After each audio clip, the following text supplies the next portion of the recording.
Okay, I'm here. Good morning. Hi, Good Debbie. morning. Good morning. Ooh, good morning, good morning, good morning. Jesus Christ. Let me last night, um Savage went live last night. She did a garage live, right? And I was in and out of sleep. So my sister called. She goes, "Hey, you've got something outside your door. You need to get it. It's been out there for a couple of hours." Remember I told you I wasn't going outside of my house? Remember I hmm told you I wasn't going out? That damn package had been delivered, had been sitting outside for damn near 4 hours. Oh no. Oh, it was still there, but Okay. when I said I'm not going out, I'm not going out. Yeah, I mean, there's no need to open up the front door, really. Yep. So she called, and then I'm opening it up, right? She hmm goes, I would really, she goes, "Well, why don't you just open it on your birthday?" I was like, okay. So I had it, I got it out the box. I'm opening up the bag, and I said, okay. So I took a picture of it. I said, I closed it up. I'm not going to look until my birthday. Are you going to do an unboxing show? I no. I told you I'm not going to be live on my birthday. I was hoping you would break that because of the present. Like, ask your sister if you can do it unboxing. Girl, I don't know what my sister sent. Right, but I that's what I'm saying. You Ask don't know my her. sister. Oh, well, she wouldn't send anything naughty. Shit. Okay. Ask your sister if you could do it, and then do it, and we'll all come sing happy birthday to you. Oh God. It's Thursday. No, I don't I'm not uh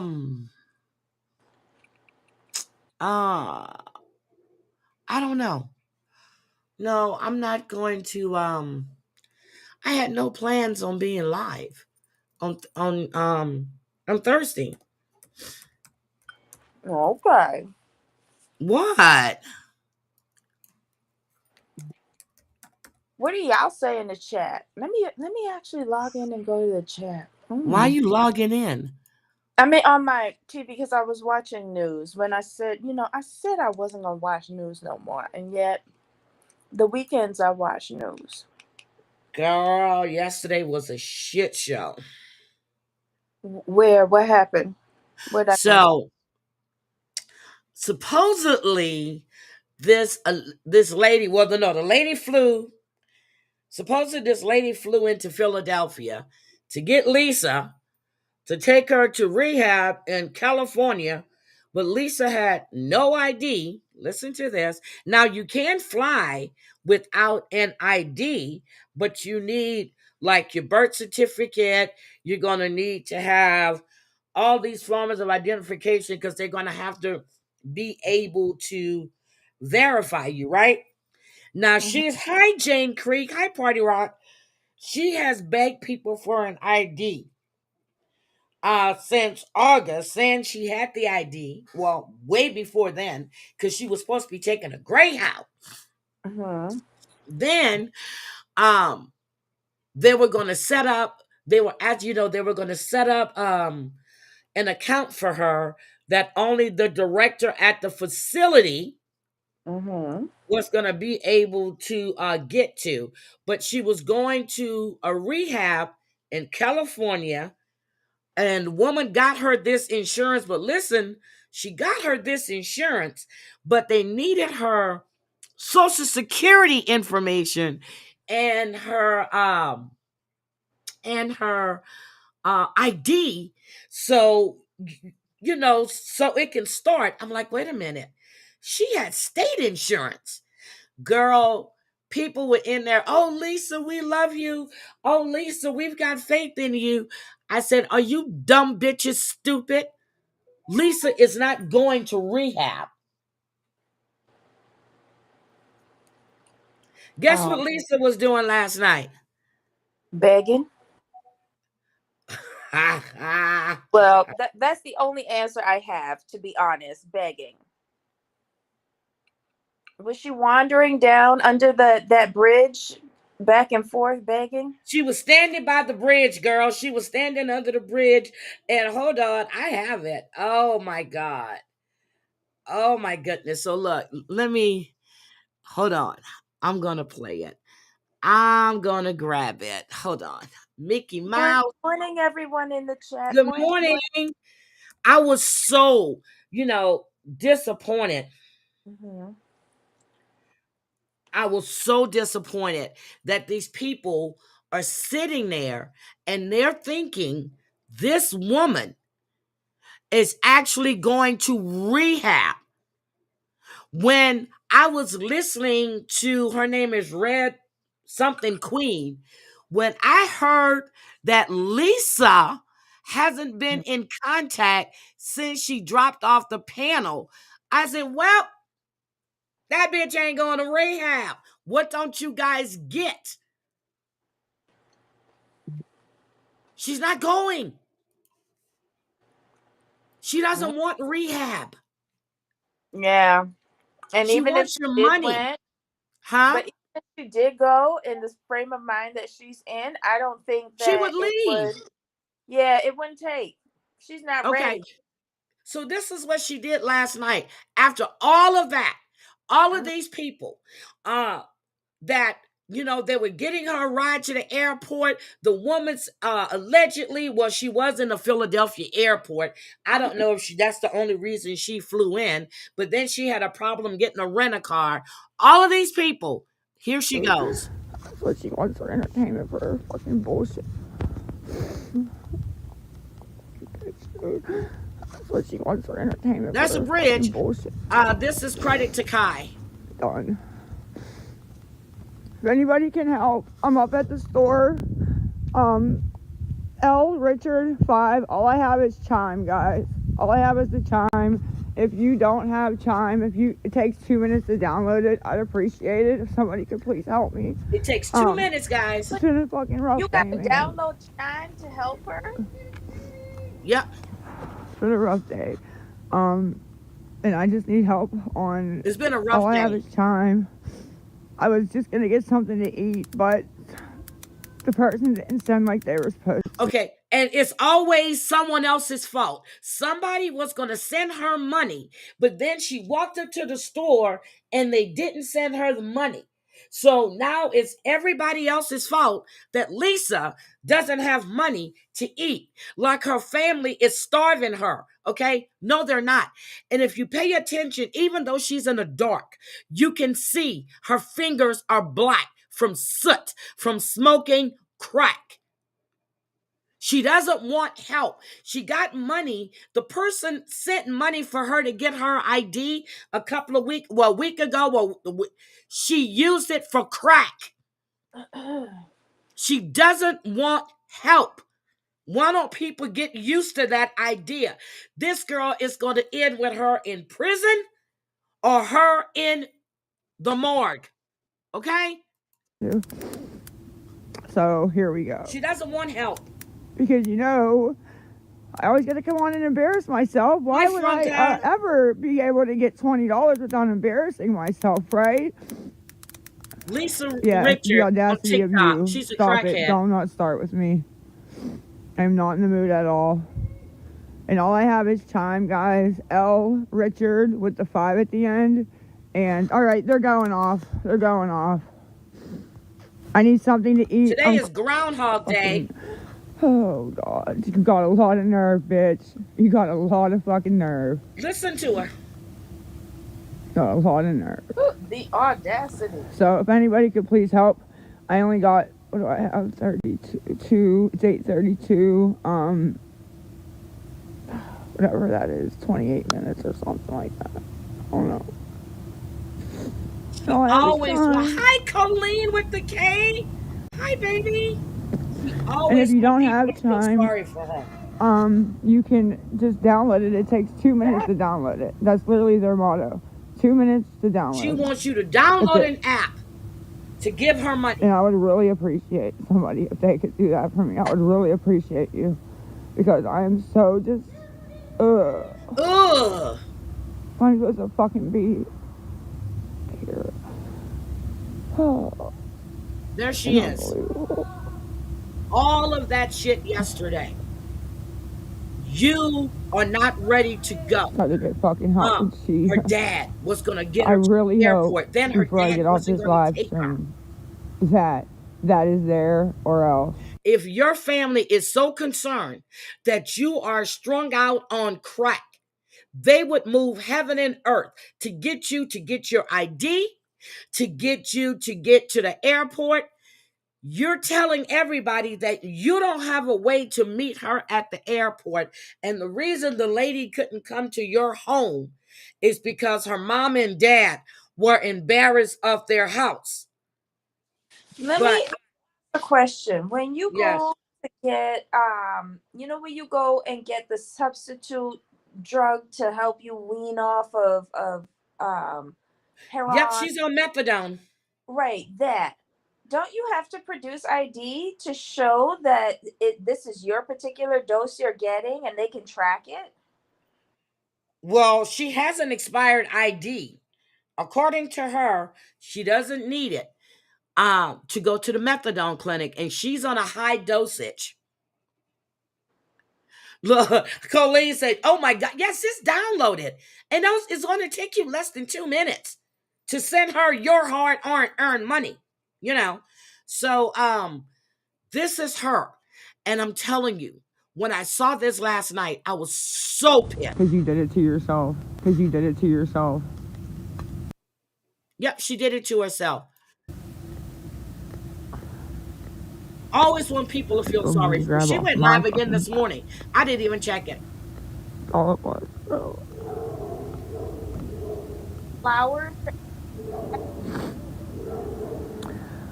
Um, no, I see you. I see you. You have time. You can So help. she's looking at her list and telling people, I know you have chime, or I see you have chime. You can help. You just won't. It's cool.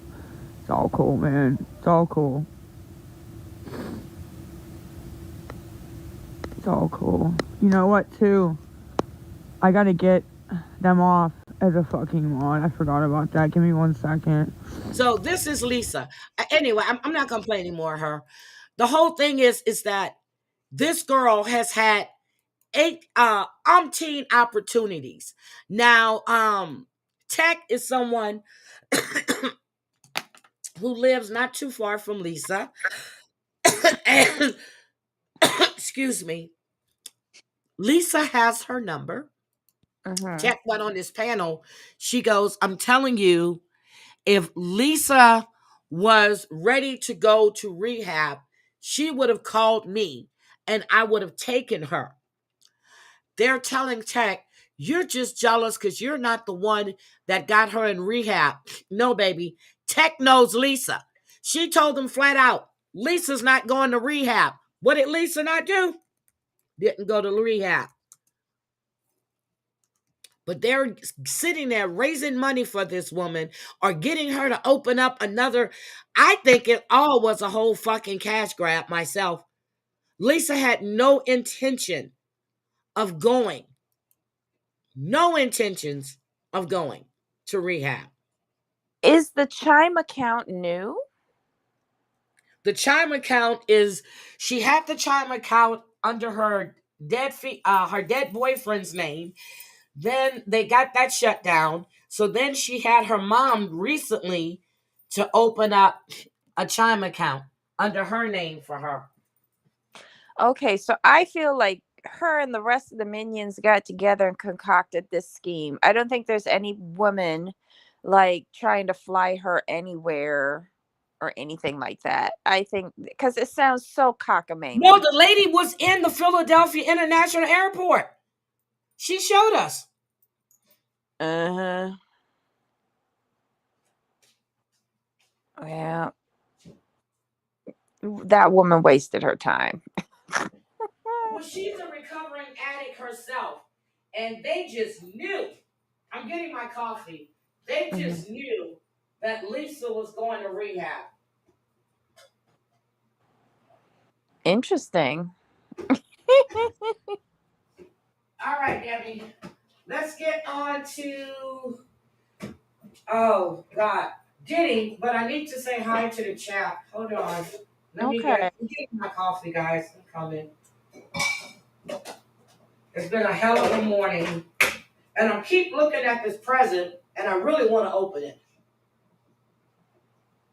No, your sister said wait. Go put it in a closet. She asked me to wait. I'm gonna wait. I told her I would. And I'm gonna keep my word. I wanna lie to my sister. My sister. Not at all. So, okay. And it's not Tutu. Look, it's not Tutu. It's my other sister. I said, shit, you early. Okay, I'm coming. Here I am. I had to get my. Okay. I keep looking at it too, but I'm not going to open it. Okay, so let's see. Oh my goodness. Hello, hello, hello. Hi, Gamecock Jenny, Tracy, Crafting with Amanda, Wisco Gal, Drea, Franca. Good morning. Bonjour, Francesca. Bonjour. Let's see. Party Rock, my girl. Good morning. Jane Creek, dude. Adam Harris, good morning. Great day. Adam is always so polite and always so nice. Um, let's see. All right, Dave. Snuggle Bunny, my girl. Hi. Hi, hi, hi. Colleen with the K. Marcia E. Denver, good morning. All right, girl, I'm ready. So, you watch Diddy. You watch Diddy. You watch the Diddler. I watched most of it. Some of it watched me though. Okay, give me your take. I was talking yesterday about Thyla Graves. Okay, give me your take on her recall of what happened with Diddy, and I'm pulling up Thyla Graves. Uh, I think I saved her paperwork. I'm saving her loss. I think I've saved her lawsuit. Mm-hmm. So, give me Okay, your take on it. so if I was on a jury and based on this edited footage, she would be believable to me with regards to the act. Thank you. Personally, Uh huh. um, why are you okay? There was one thing that she said that struck me as odd. She said Diddy contacted her and told her like come down to the car. She went in the car. She thought it was having to do with something with regards to her He new told her boyfriend. boyfriend was caught on tape, and he wanted her to come to the studio to talk to him. Right, right. The And thing yeah, is and when she that yeah, hi this Deborah. wasn't the first time that had happened, and I'm No, like, because she used to go to the studio with her boyfriend, and whenever he got into it, when she first met Diddy, Diddy told her boyfriend, "You better keep her all to yourself because that's a pretty woman," and he said it in front of the boyfriend. Uh-huh. yeah, I remember she mentioned that comment that he made, but why are you going up to your boyfriend's job to try and That's rush what I didn't his act? understand. That's what I didn't understand. But she said it's happened before. I think the Right, first time was a test run. You know what I mean? When he right. sent Like the how when car. they trying to take your card, your credit Yep. card number. Yep. So when they sent the car the car, it was just her. Okay. The second Right. time, well, this time when the car came, Diddy He was in was it. in- and he was giving her the drug and the drink. So by the time she got to the studio, she was wonky. But here's my thing too. You going through a divorce, right? Yep. You With a living back boyfriend. at home with your parents through Uh this huh. divorce, and it's a custody issue. But you got a man already who seemed to be problematic at work. What are you doing?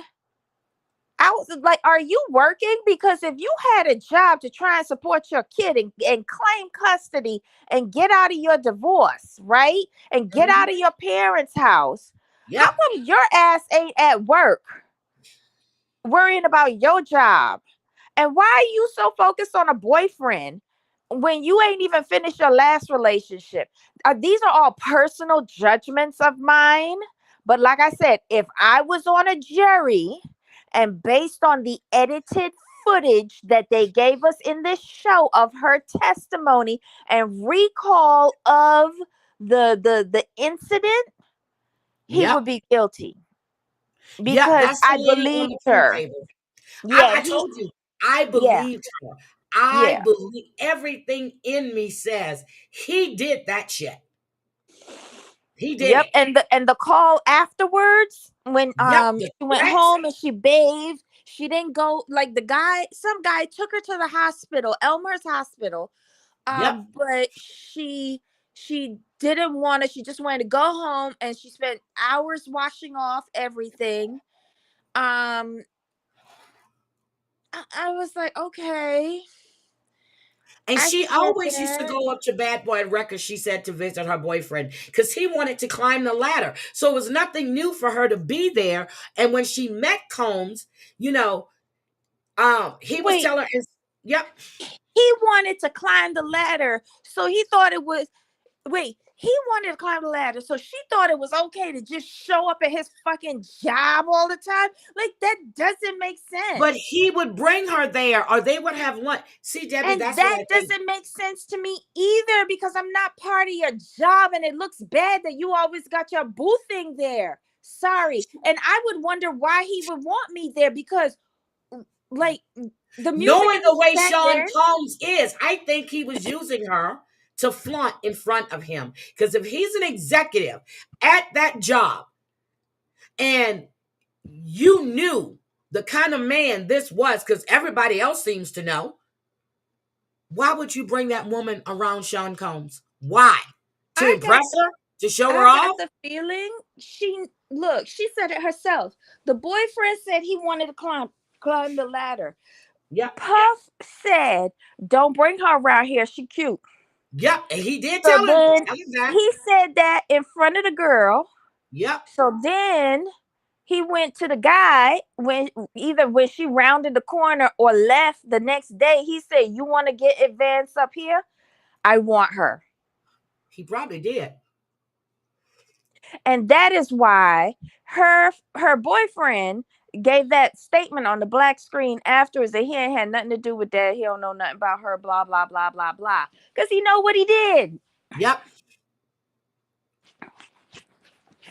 She said he put Astroglide on himself and just rammed into her anus. And she was screaming. Well, Everybody knew what she happened. would. She would because, like, if there's no prep back there, other than Astroglide is not prep. If there's no prep for the So what is prep, receiver, Debbie? Explain to us about prep because I don't know nothing about this. Explain what prep well, is. well, based on my research, and this may not be perfect, but No, she like my said she wasn't friend, touching the floor. She said her feet weren't yeah, touching the her feet floor. were dangling off of the pool table because she's short. So she was trying to kick him.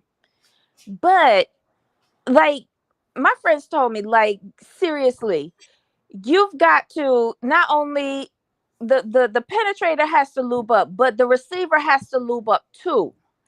And if it's your first time, like, you should start with a finger and then Debbie, maneuver a second finger in there and try to, like, scissor out and try to stretch it and get the receiver accustomed to something up in there. Debbie, wait a minute. Yes. I know what floor play is, Drea. I've never heard prepping your girl. I want you to finish telling me because But come on. y'all have to remember that the anus isn't as elastic as the vagina. The vagina was built as that receptacle. Uh-huh. So a vagina can fit a micro penis all the way up to a 12-pound baby. Think about it. It stretches. And the anus, it doesn't have that capacity. Yeah, sometimes we might let out a huge shit, but when you do that, you see some Damn, Jen blood. said she's turned on already. Oh my God. I'm not trying to do that. But I'm sorry, y'all. Jen I should said have. she is turned on, Debbie. I'm like, wait a minute. How do you know so much about this shit? I'm in South Florida. I got a lot of gay friends, and I be asking the questions. Oh I my be asking the God, Debbie. questions. Yeah, so like you like if someone has never done that before, y'all try doing that to yourself and see what happens. Your reflexes automatically like tighten up. So imagine I don't know, she was probably on a drug, so she wasn't even able to do that. But an average size penis going up into somebody's rear end and without their permission, she was torn up. When did he add? Girl. And you remember when you were when you were playing it yesterday, and you said the Astroglide, and I started laughing. The Yes. reason why I was laughing because that used to be the popular lubricant for gay men back in the day. And Because you heard he when put that on the guy said, baby but he put on the baby oil for her vagina, which to me is like, so you was really trying to get this girl some sort of yeast infection or something, because he could have kept the Astroglide going. He at least he wiped off, because he really would have given her cross contamination, because when you do anal sex, um you shouldn't, like, I know in the adult movies they go from hole to hole to hole to hole. You shouldn't do that, because you can spread anal bacteria to the vaginal area, which will totally knock off the pH and God give you damn, we getting a infections. lesson this morning, people. Okay. Yes, Marsha E, it is the lubricant of the 90s, but for the gay community. Oh my So God. yeah, you like I know a lot of people look at the adult entertainment and think, "Oh, that's what I'm doing." No, that is entertainment. That is not real intercourse. Be very, very careful. But when she was speaking, Debbie, Mm, everything in me said. So it says in or around the summer of 2001, plaintiff life was violently knocked off course when defendants Sean Combs and Joseph Sherman viciously raped her at Bad mm, Boys. mm, Plaintiff was mm, 25 at the time and dating one of Combs' employees, a relationship that Combs exploited to lure the plaintiff into meeting him and Sherman alone. mhm, mhm. Correct, Marsha. That's why you should always wipe from front to back. That is My another. mom That is taught me another. that you wipe from front to back. Yep. I taught my granddaughter, especially, your girls, front to back. Wait, Drea said that. Wait, she lying, Heidi. Sorry, I'd vote not guilty. Really? I believed her I don't body think she's language. lying. I believed her body language, but based on the edit, notice I prefaced, based on the edited footage that we saw, I would believe her. I would believe her. Yep, I believed her. After reading this document here, okay, so I couldn't find mine, so I pulled it from that line. Um, Mhm. Here is this is what happened to her. And I believe it. I believe it. But it's not the first time we heard about this. Now she feels safe because everybody else is coming forward. Because the threats against her, her son, her mother, her home, her life, and he's always telling people, I can end you. That's his favorite terms. I can end you. But what concerned me with regards to her is that I believed her retelling of what happened to her, but I had a hard time believing the pre and the post lead up and afterwards. I had a very hard time believing that. And that was concerning for me. And that's why I preface my statement of By the edited, believability yes, you with did. the edited content that we saw, because it was edited. There was a lot of chops in there.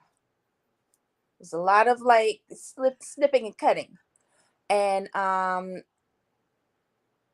Debbie just ran down the state's case. What do you mean? What do you mean? What do you mean?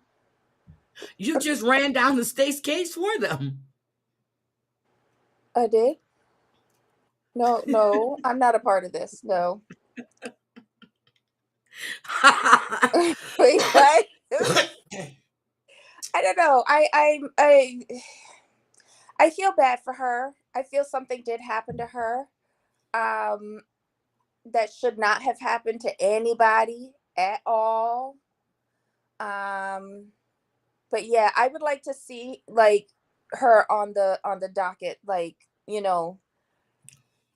recounting this. I would like to see it. You think we'll get to see it? These are state charges, right?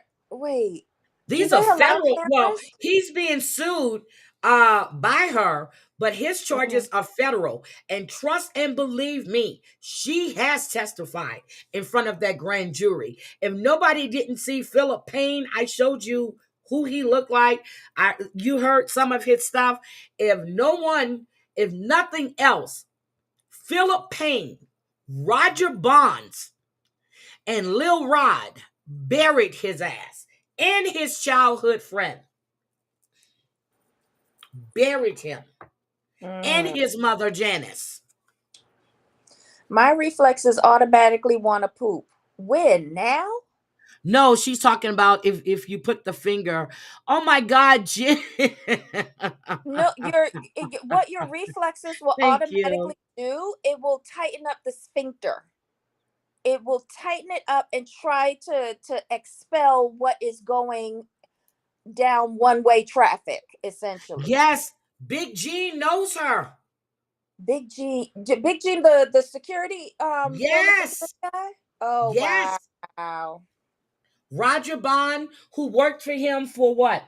9 years. They knew her. They knew what happened. They all know. And what's this guy's name? Oh, a producer, Prince Charles Alexander. He buried his ass too. Oh, and another person that I really can remember was Hi, Selfie um Queen. Good morning. hi Good morning. It's who Selfie was Queen's it? mama's birthday today. Oh, happy It's I birthday. believe her. I But listen, believe her. can we talk Hi, about T Love. Lil Rod a little bit though? Yeah, we can talk Because with Lil Rod with his little cute braids in his hair, looking all sexy. Yeah, we can talk with Lil Rod. okay, so Little Rod, I had a lot of problems with his story. Of course we did. Now, mind you, I'm gonna preface this by saying I started watching this at 3:40 a.m. this morning. It's okay. And I remember seeing his part because I remember like I had to sit up and look at this. And I even put on my glasses to like look at his face. And the one thing that I walked away from was when he said that Puffs told him, "You doing my record for free." I was like, wait, and you He did say, that to a lot of people that love album. He did that. That's how he got Kaya Passion back over there because of the clout. He did this, and they know being associated with this new relabeling, rebranding, they knew he would bring no, them along. no, here's the thing. Here's the thing that I had a problem with because Okay. when he started coming out rebranding, I'm no longer Puff Diddy. I am now Brother Love. Brother Love, and Anybody he could was have seen, huh? No, but he was lying then. He was still doing the same shit. And he makes this video about, I'm a changed man, everybody. I'm a changed man. He goes, and because the Lord spoke to me and all this other bullshit. Just Right. like what he did when he said he was a changed man after that video was dropped of him beating Cassie's ass. I'm sorry, go Okay, ahead. but even when he first came out with the love thing, right? Uh-huh. And I am a producer, and I know as a music producer, my only money comes from my producing fee. And hopefully I'll win a Grammy. But the only money guaranteed upfront in the music industry is producer money. That's why people like Missy Elliott and the fat boy that's with her, the fat what's his name? Um oh my god, from Virginia as well, Pharrell, all of them. That's why all of them got secure money, because they are great producers and they command a high fee because they know they're going to get their artists airplay. But So he's producers are the only one that get guaranteed money in the music industry, other Yeah, than but the look what record he did company. to Nas. He tried to keep his Nas had to corner him. Was it Nas or Mace? Had to corner him at an Nas, interview. Nas Nas, to get yep. him to sign and release his deal and his because he was holding all of that hostage. Which is not fair, because a producer does not go into the studio unless Mr. Green is has made his way down to the bank. And we all This know is who the bitch Mr. right Green. here. Christina, chief of staff, who knew everything. She's Jasleen to his, Diddy Combs. That's his Timberland, thank Jasleen. you. Thank you, my love. Timberland. Like all of them. Now, Oh, I'm mind sorry, you, I'm Timberland. I not thought you said his saying name. I'm sorry. yes. Mind you, I'm not saying that Lil Rod is up on their level, right? Yep, he's However, not, but okay. Nas, Timberland, Missy Elliott, all of them big producers, they can do a favor and actually enter the studio and start working, and somebody like Puff say, I'm gonna shoot you this, I'm gonna give you this, just come on down, I got it ready. Like, they'll do that out of courtesy. Out of courtesy, like Eminem does. Yep, But out of as courtesy. a Yep. up and coming producer, as a new producer, you are reliant on that upfront money, and But you he ain't did that going to to a lot of his nobody. artists, Debbie. He did Huh? that to a lot of the artists that was under that Bad Boy label. If you weren't out there Right, but I'm before, speaking specifically of producers, not the regular artists, the okay, writers, okay, go ahead. I'm the sorry, go ahead. right. Writers only get paid for their catalog once a year. They have to wait on that check. And then the artist, well, the artist is there begging for the writer to submit a song and for the producer to agree to do their album. And the artist got to get upfront money from the record label in order to pay the producer. That's how that changed. That's a whole circle fuck right there. Yep. Right. And that's how people get caught up and caught out and wind up in Oh, bankruptcy, like Tony Braxton. yep. I Because see when what the you're record saying, company Brea. start Mhm. calling in they upfront money and they markers, the artists are like, I don't have it, but I got 4 sets of Versace plates. See what I mean? Anyway, let's get back to this. Lil Rod is an up and coming record producer, right? he Yes. he really needs his money. Oh my, Debbie, you see what Jen said? She What? sent you a super chat for you making her feel some type of way. Girl, I'm so sorry, but thank you. You were turning Jen on, Debbie. Lord. Oh, well, let's not. No, that was a very clinical description of what Shit, was it supposed wasn't to be clinical to done. me. I'm like, wait a minute. You do have to do extra playing around back there if you decide to use that hole. It For men, it is much more pleasurable because their prostate, that is the equivalent of the woman's G spot for men. So it is a lot more pleasurable for them. For women, I don't see how that works. But Okay. okay. Okay, so if you remember in Lil Uh-huh. Rod's lawsuit, and that's what I want to pull to find, because I Uh-huh. kind of knew where you were going at with this. Okay. He was on he was on South Side Chicago music scene, okay? He played with Uh-huh. the Georgia Mass Choir, produced Uh-huh. Donald Lawrence, the Clark sisters, and Smokey Norfolk, okay? So But why is then, he going to Diddy if he's in the but religious listen, music sector? listen, on August On or about August 2020, Mr. Jones received a call from Mr. Combs requesting that he produce several songs on a rhythm and blues album titled The Love Album Off the Grid. Mr. Jones agreed to that. And here is a summary of events, okay? He secured hundreds of hours of foot, but I want to know where the contract was. What contract? Because he lived with Sean Combs for months while they were doing this, traveling with him, spending holidays, birthdays. He missed a lot of his family events. Then, when he wanted his money, and it's stated in this lawsuit, Uh-huh. this is the man that threatened his children, his family. They had to move because his house, they tried to set his house on fire when he walked away because he wanted his money, and Combs kept holding that over his head. Here's my thing though. Again, as a producer, book the studio, Yep. set the time for when your artist is supposed to come there. What the fuck you going on a traveling caravan of birthday parties and stuff like that and going from house to house to house? No.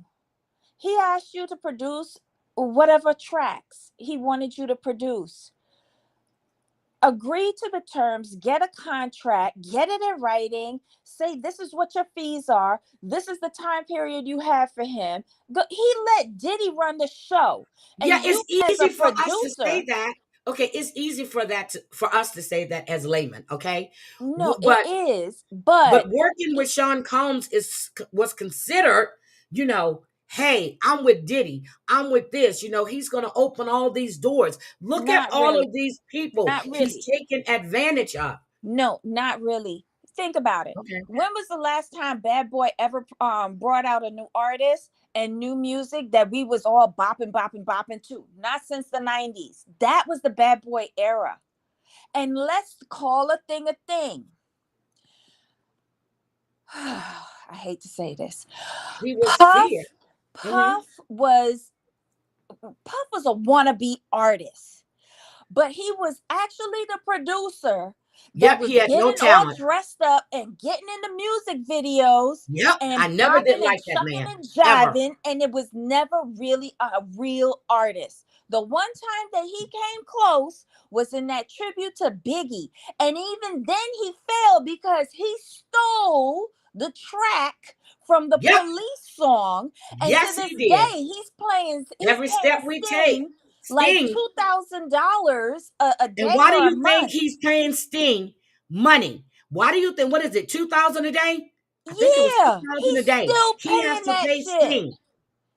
So again, he is not an artist. He's barely a producer. He was very lucky to get the artists that he had back in the day. Yep. But And that when was was due to the Biggie. last time that we've got anything relevant from Puff, We music haven't. wise? Puff evolved into a clothing brand, and then he's basically like Trump, adding his name and his Yep. image to certain products to make them pop. And you're supposed to be like wanting these products to live a supposed lifestyle. That's all that is. He's a lousy actor, Yep. and he's really done nothing but circle the drain of illicit sex and drugs, Yep. and that's it. And He's no, everybody and in the industry knows that. Like everybody everybody, does. like all of us can see it, because when was the last time there was a Bad Boy bop? Yep, and Nothing. DMX called him out on it. He said, "How you call yourself a man when you fucking other men?" I say, "Damn, damn." DMX threw him under the bus. He But said, "How here's you the call thing, yourself though. a man when you fucking another man?" Here's the thing. He I said, am "You gonna get some layman. 911 shit." No, but here's the thing. I am layman. I am not in the industry. I barely listen to the radio anymore. But I know all of this. Lil Rod is a producer in the industry, mind you. He was in the religious market, Yep, he but was. word He's a gets religious around. man. Word gets around. Puff been doing this for decades. Yep. He let his greed and lack of fortitude and lack of business experience, because when you are a producer, you're an independent contractor, you are your business. Yes, you are. And he did not do the things necessary in order to protect his business, or apparently his anus. He was dumb from the start to the end. And I don't see why I should reward his stupidity. Because where is the contract that you would have signed to produce the 4 tracks? Okay, the same thing with the actor that he called from Canada. He wanted him to do this music video and play a cop. He only lured him there to drug him and rape him. Okay, That's so why didn't he say get with my business manager and we can it. check my calendar? You just gonna hop on Girl. a plane because Puff called you? Get the fuck out of here. See, that's what I want to know, Jen. If they're going to televise this trial, because God, I'm telling y'all, I should be through by then, and I will be airing that trial every goddamn day, every day. That's what I want to know, Jen. But when you see the people that they have, and then when you got Gene Deal, who's been talking all his mouth, and I know he was a part of some of that shit too, because nobody in their right mind gonna want to fuck Gene Deal, okay? You have Roger Bonds, and you have the other Roger that was a bodyguard for him that mysteriously died of pneumonia. He died of pneumonia too. Andre Farrell, pneumonia. Okay. No, he Kim wasn't Porter. pneumonia. He was a heart attack. Well, okay. A heart attack. Yeah. Okay. Kim Porter. Mm. Okay. LB Shore, hospitalized. LB Shore is talking all he's saying, He and had full organ failure. yep, full organ failure. That was crazy. A perfectly healthy, not Yep. perfectly healthy, but and Andre Harrell too. But I Yep. think they said that he had a heart issue, unknown heart issue, which led to the heart attack. Sure. Uh-huh. But aren't there drugs that can Yep, I'm sure like that do P. that? Diddy helped him along. I'm just saying that. In my opinion, allegedly, he helped him right along because he And used to work for Andre for but Harrell. here's the thing that binds them all together. Andre Harrell was writing a book when he had his heart Yep, attack. he was writing a book. Kim The Porter was girl allegedly Kim, writing a book. right, LB and Shore was was doing his writing a thing for book. his docuseries. Yes. Mhm. Don't you find Yep. that weird? Yep, I do. I really do. It was all three of them. It was four of them. Andre Harrell, LB Shore, No, it was P. 5. Heavy D. Heavy Heavy D D. had a Well, wait heart a minute. attack too. It was Heavy D. No, I'm talking about the record label. The It label. was. That's It was 5 of them. okay. So Heavy we D had, was in there. yep. So And Heavy Heavy D. D was writing a book. Yep. Heavy D. Andre Harrell, Kim Porter, LB Shore, and Diddy. The only one that's still alive is Diddy. Mm-hmm. The only one that's still alive is Diddy. And Andre and Heavy were the first 2 to go. Yep. Heart attacks. Then you had pneumonia with Kim, so they switched it up, Uh-huh. allegedly. Allegedly. And then I'll be sure with his full organ failure, like Yep. wow. But Coolio wasn't up with them. Coolio was West Coast, wasn't he? Jamie Foxx too. I think Coolio was writing a book and he died too. Jamie Foxx had the stroke. Oh my god. He was Yep. taping the parties? Wow. Hmm.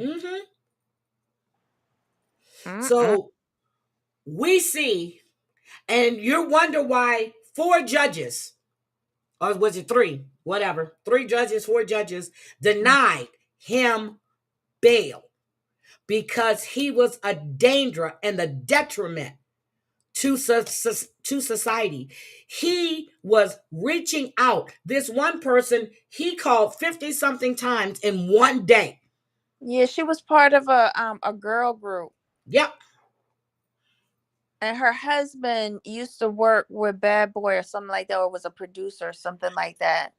Jen, that's been out for years. And they said that um Diddy and Suge Knight, because both of those artists were leaving labels, okay? Both Mm-hmm. of them were leaving the labels. Biggie was gonna leave Bad Boys and go do his own thing. And Tupac was leaving oh shit. What's Suge thing? Yep. And Death they were Row. Death Death Row. Row. Mm-hmm. Yep. And they both came to an agreement to take them both out. Well, Yeah, he was close to Faith after Biggie died. He was probably dicking her down too because he has no. no, listen, I think, look, when all is said and done, Puff was a semi decent marketing guy. He really was. And Uptown Records, yes.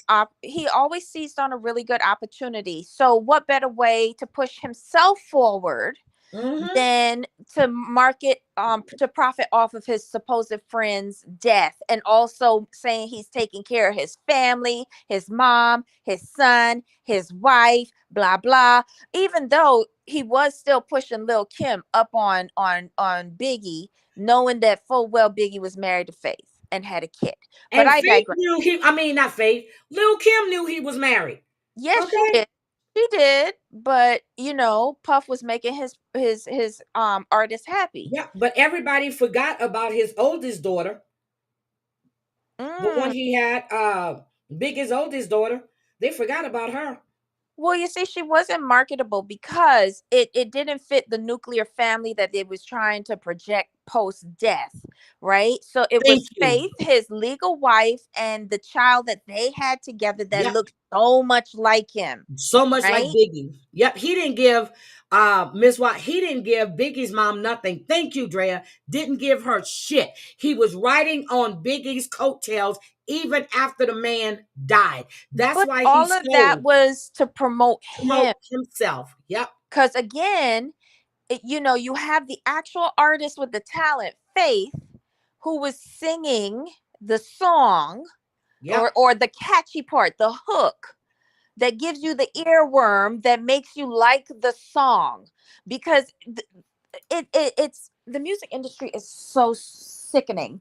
But basically, the way to and this describes Taylor Swift's popularity. Oh my She God, I can't stand that creates woman. earworms. And basically, an earworm is a section of a song that when you hear it one time, for some inexplicable reason, it repeats over and over and over in your head. And so you can't get it out of your head. And that's what brings the popularity to the song, because people want to hear it more on whatever venue they listen It, to it on. exactly, Drea. Exactly. So here's my thing. You love Biggie so much, but you get her to marry, what's his name? Oh my God. Um, the guy off of Love and Hip Hop. She married him. He's Stevie? abusing her. You're Mm-hmm. fucking him. Okay? Mm-hmm. Yes, you are. I had a video of him curled up in his underwear. Um, curled up in his underwear on the floor because he was beating up his girlfriend. She called the cops. I have the video when I gotta find it, when he was released from jail and they came there to evict him. I gotta find those videos. She did. Mm-hmm. Lil Kim was in love with Biggie. She was in love with Biggie. What's his name, Drea? Stevie J. Thank you, Stebby. Stevie J. I told you, Stevie. Oh yeah, But sorry. but listen, I think Biggie and Faith had something, but Biggie married Faith.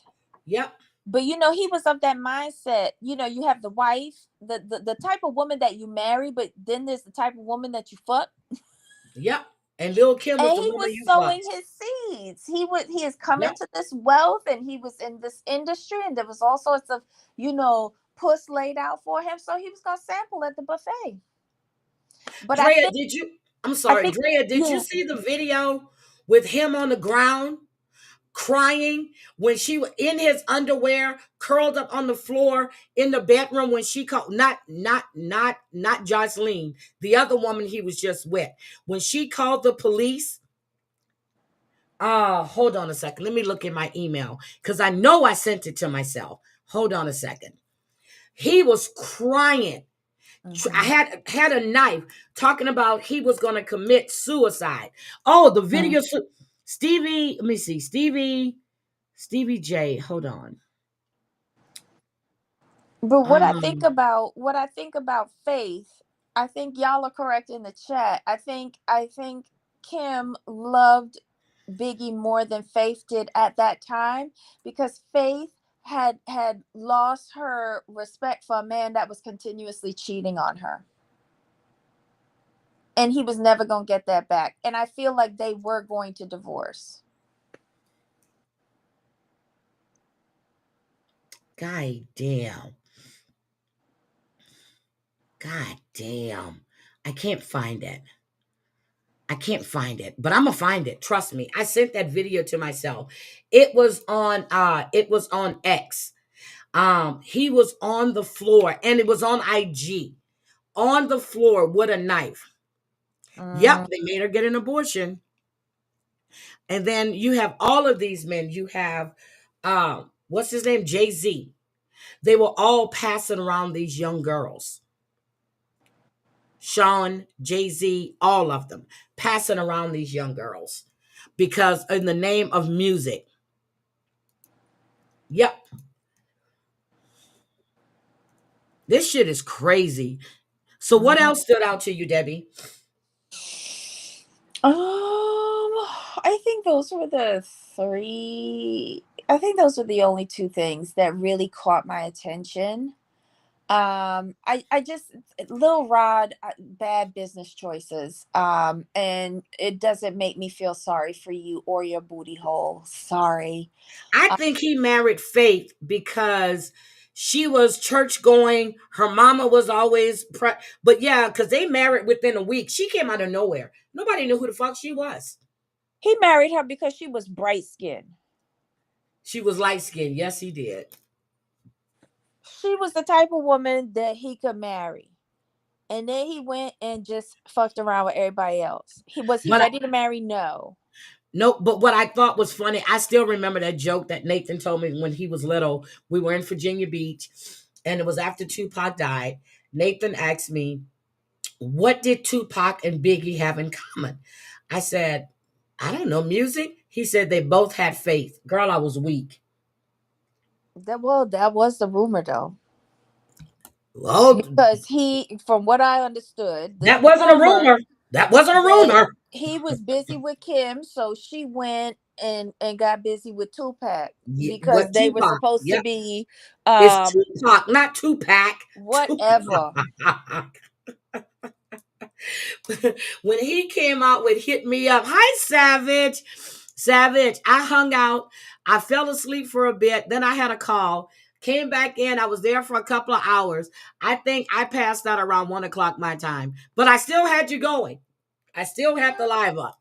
I was still listening as I was falling asleep. Okay. I'm so sorry. But, you know, and I actually drank a little bottle of Prosecco. Okay. With you guys. I drank a little Mm-mm. bottle of Prosecco because I bought Prosecco when I was in Vegas and I forgot I had it and I had put it in the refrigerator and I said, oh, I'm going to have me a drink tonight. And it's the small bottles. So I drank me a bottle, that little bottle of Prosecco. Mm-mm. But I'm telling you, but Savage was playing some good music last night. Mm-mm-mm. She always plays good music. Always plays good music. But speaking of that, Savage. So when William came in the chat under 55 socks, okay, he comes in asking, what's the he told her about the mods and me, well, I guess me being a Nazi and about the hooker. This is the same man that calls me a nigga. Yes, I'm saying the word. Talks about somebody whose son died, talks about a man that's taking care of his, talking about the man's wife. If you don't want, somebody doesn't want you in their chat, stay out of their chat. Girl, he came in there with at least 8 different sock accounts last night. So my question was, I follow MRE. Okay, I'm a subscriber. When he's talking about history and shit like that, I'm in there and I'm listening. I'm also a mod. So if I'm a Nazi, so does that make the Real Housewives of Margaritaville a Nazi too? Because she's a mod for him as well. I have no understanding of what you So just. why am I a Nazi but she's not? I would think me being black keeps me from being a Nazi. But then again, okay, the man has never been proven to be a Nazi. They've tried all kinds of shit. They said that he molested his niece, and that is far from true. Couldn't prove that, so they moved on to something else. So he keeps coming in these chats under all these socks, being a racist piece of shit.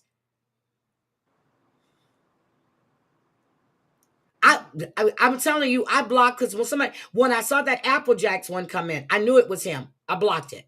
Then the other one, somebody said that's him under that sock. I blocked that one.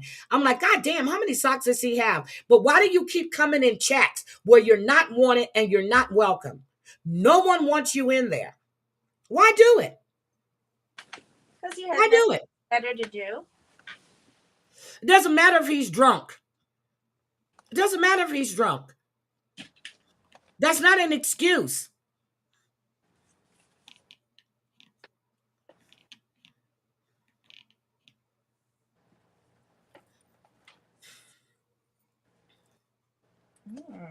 There is no excuse for his behavior. None. None. But he's going to have a big surprise coming real soon. Is it his birthday too? No, it's going to be his beat day. Yeah, that's what it's going to be. He's disgusting. Yep. Hi, Christoph. And he's still talking about Maureen. Still talking about Maureen and her son. He's just following a crowd of people. I don't pay him any attention. I see him, I block him. I don't even respond.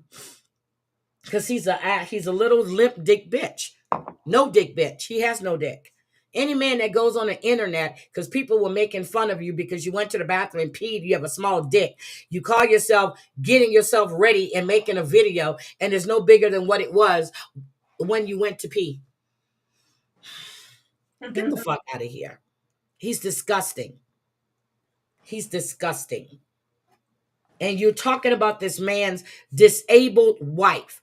You go in his chat and talks about his disabled wife. And then he drops the link for you not once, not twice, but 3 times. And your ass still don't get on panel. You're stupid. And you support some of the most racist people on this fucking internet. And you've got the nerve to call somebody a Nazi. Get the fuck out of here. I'm sorry. I'm sorry, Debbie. We were talking about something else. But when I saw Savage, I'm telling you, I was so sick, and they were like, oh, that's him. That's William's account. Savage. Napa was calling out those accounts. That's William. That's William. I was like, shit. Mm-mm-mm. You still got to get up for work. Savage, today is Sunday. What are you talking about? Savage, you do realize today is Sunday, right, baby? Look, No, Debbie, today is Sunday, right, Debbie? it better be, or else my ass was supposed to be at work.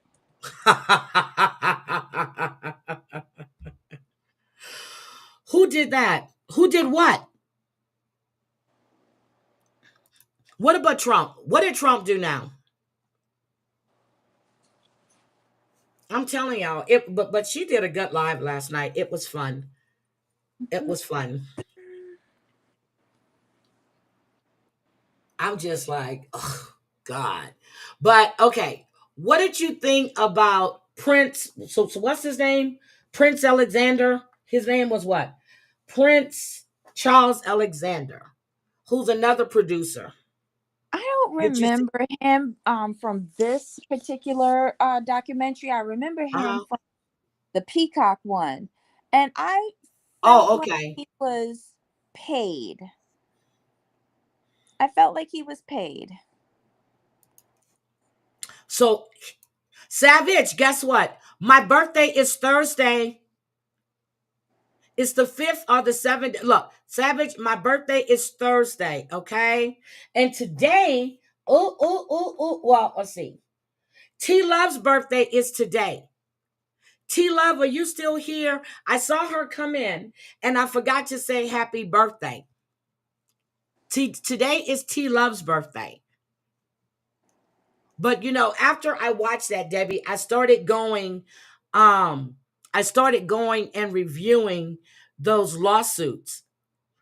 And if people don't realize this man he's fucked. He Well, is completely fucked. that's the price you pay for too much fucking. Oh, Lord, have mercy. What day of the week is that? Savage. Savage. It's Thursday, Savage. Oh my God, I just got It's no the 5th day of the week if you count day. Sunday. But if you just count on Monday, it's the 4th day of the week. Okay? So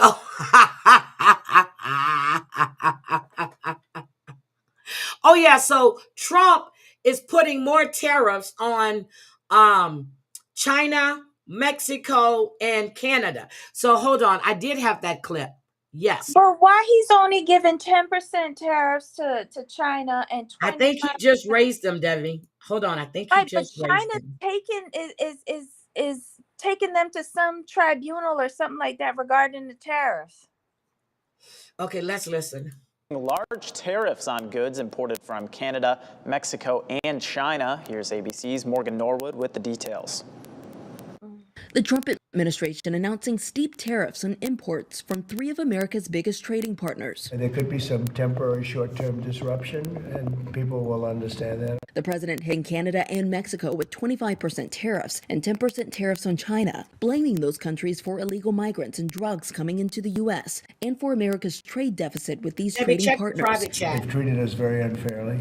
Experts say consumers could soon see higher prices for fresh produce, alcohol, clothes, Okay. electronics, cars, and more. Tariffs on crude oil imports could lead to gas prices rising by as much as 70 cents per gallon. I think Americans who are concerned about increased prices should look at what President Trump did in his first term. Studies have repeatedly shown that Trump's first-term tariffs hit American companies and consumers the hardest. Some experts say American families could pay $830 more on average this year because of these new tariffs. The countries where the goods originate don't pay the tariffs. Rather, it's the companies or consumers buying the imports. A county where a tariff is imposed can be negatively affected if a business decides to buy products elsewhere, resulting in less demand. Trump's move threatening to spark a trade war. If tariffs are implemented against Canada, we will respond.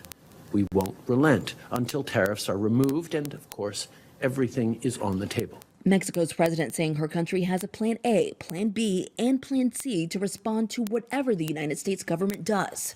Morgan Norwood, ABC News, New York. Oh my God. So what do y'all think about that? Shall get ready to pay more.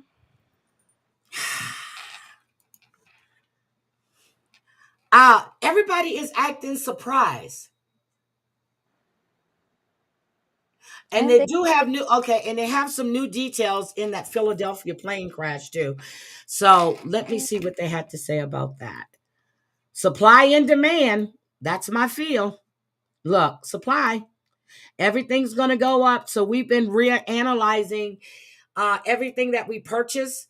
And if we need to buy in bulk right now to make sure that we have it, because these prices are going to skyrocket.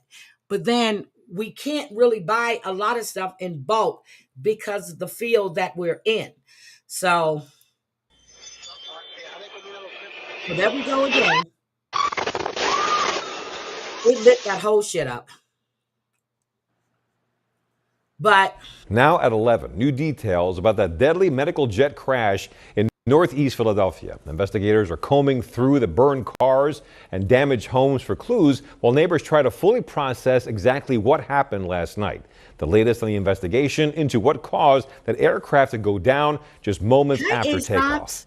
It is Saturday night. I'm Walter Perez. The big story in Action News is the latest in a deadly medical jet crash in Northeast Philadelphia. It happened just after 6 p.m., not too far from the Roosevelt Mall. Tonight, he looks tall. Doesn't he look tall?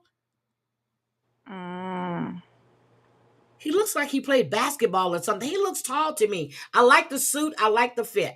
Officials from Mexico have identified the mother and the child among the 6 victims of that aircraft as Lisbeth Murillo Osuna and Valentina Guzman Murillo. One person on the ground was also killed as 19 others on the ground were injured. Officials from the National Transportation Safety Board say the flight first departed from Opa-locka, Florida yesterday around noon. It arrived at Northeast Philadelphia Airport a couple of hours later before departing a bit past 6 p.m. It climbed to about 1,500 feet before plummeting back to the ground. The flight was headed for Missouri before continuing to Tijuana. We have team coverage on the latest developments. Action News reporter Brianna Gallagher has an update on the injured victims. Katie Catro spoke with witnesses, and Brianna Smith has the latest from officials investigating this crash. We begin with Brianna. Walter, the NTSB classified the crash as an accident, and you can see flashing lights behind me. First responders and experts from the local to the federal level have been on the ground for more than 24 hours now, searching for more potential victims, assessing the damage and collecting evidence. The NTSB says this could take days, even weeks, for this process. And right now they're on the search for the jet's black box. The entire flight lasted less than a minute. We have a lost aircraft. We're not exactly sure what happened. This video shows the massive explosion in a busy thoroughfare after a medical jet crashed near Roosevelt Mall in Northeast Philadelphia just after 6 p.m. on Friday. We were looking at GPS data on the aircraft, a slight right turn followed by a slight left turn, and then a steep descent towards the ground where it crashed. The NTSB says Learjet 55, operated by Jet Rescue Air Ambulance, was flying to Missouri from the Northeast Philadelphia airport. The 6 members on board include... Rosie, do you want to come up so you can tell us, your experience? Oh my God. Rosie Posey said, "Hi, Heidi. I live 10 minutes from there, and I'm right next to the Northeast Airport, and I'm scared." Oh, my God, Rosie. Yep. Anyone that lives underneath a flight pattern, takeoff or departing, yep, I would be concerned. I used to, when I lived in Virginia Beach, I was right down the street from Oceana Air Force Base, and I was on that flight pattern. Do you know how scary that was? Yeah, Putting but a child and her mother I say that now is that people are getting fired and budgets are being cut for these crucial areas. So, this is just going to be messy. It is. But Rosie, if you want to come up, you don't have to show your face, sweetie. Hi, Christoph. Hi, Chantel. I'll drop the link. Just let me know.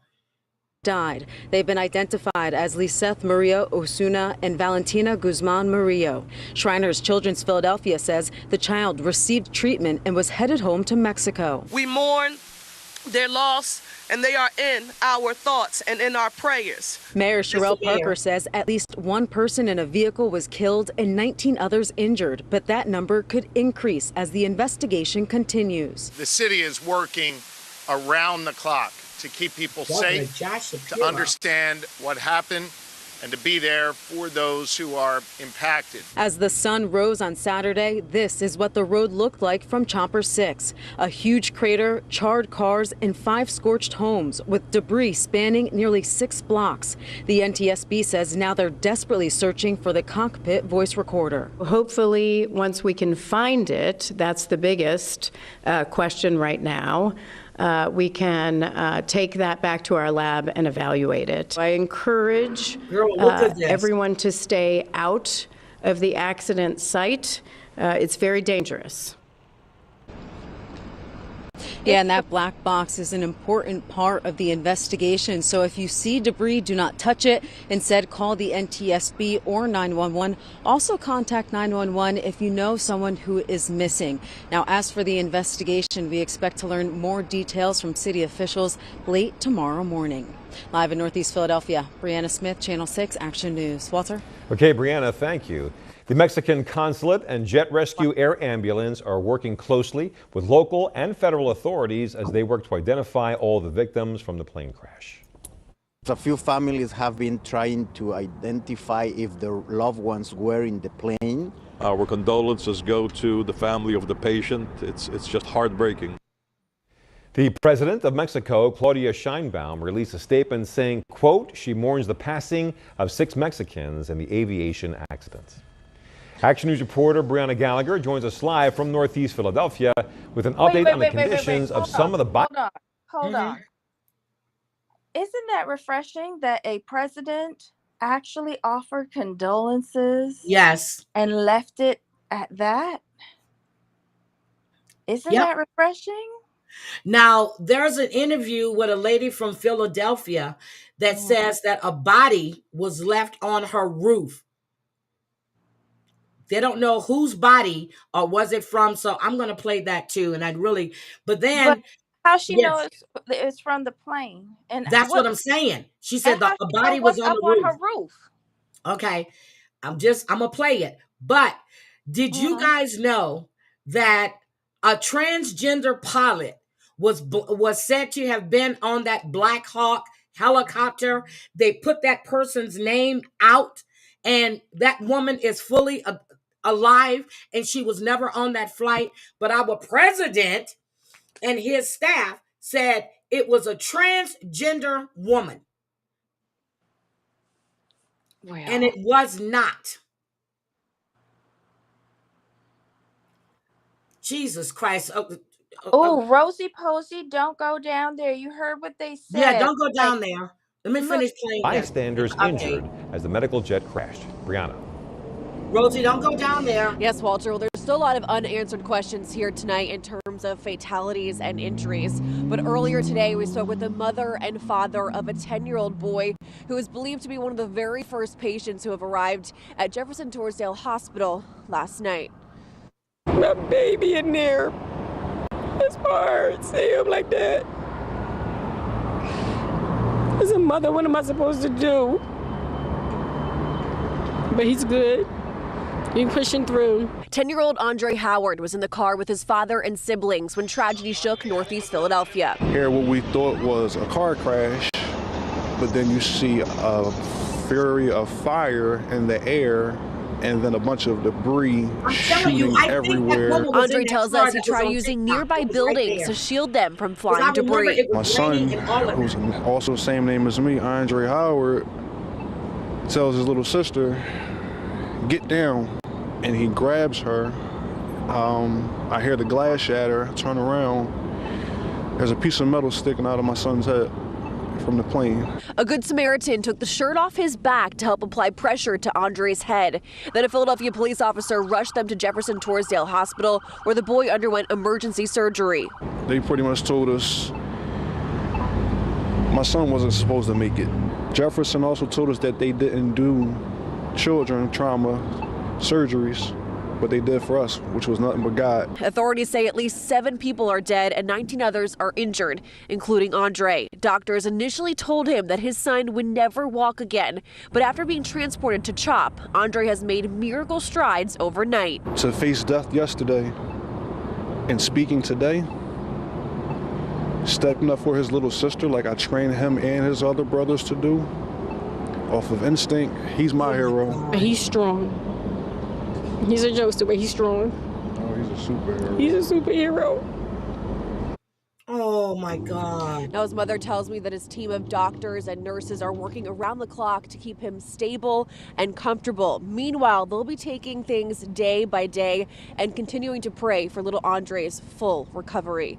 We're live in Northeast Philadelphia tonight. Brianna Gallagher, Channel 6 Action News. Walter. Just such a tragic story. Okay, so let me switch gears. I need to show you guys this story real quick. Excuse me. Hold on. I need to show you guys this story. I'm sorry. I'm starting to cough. Share screen.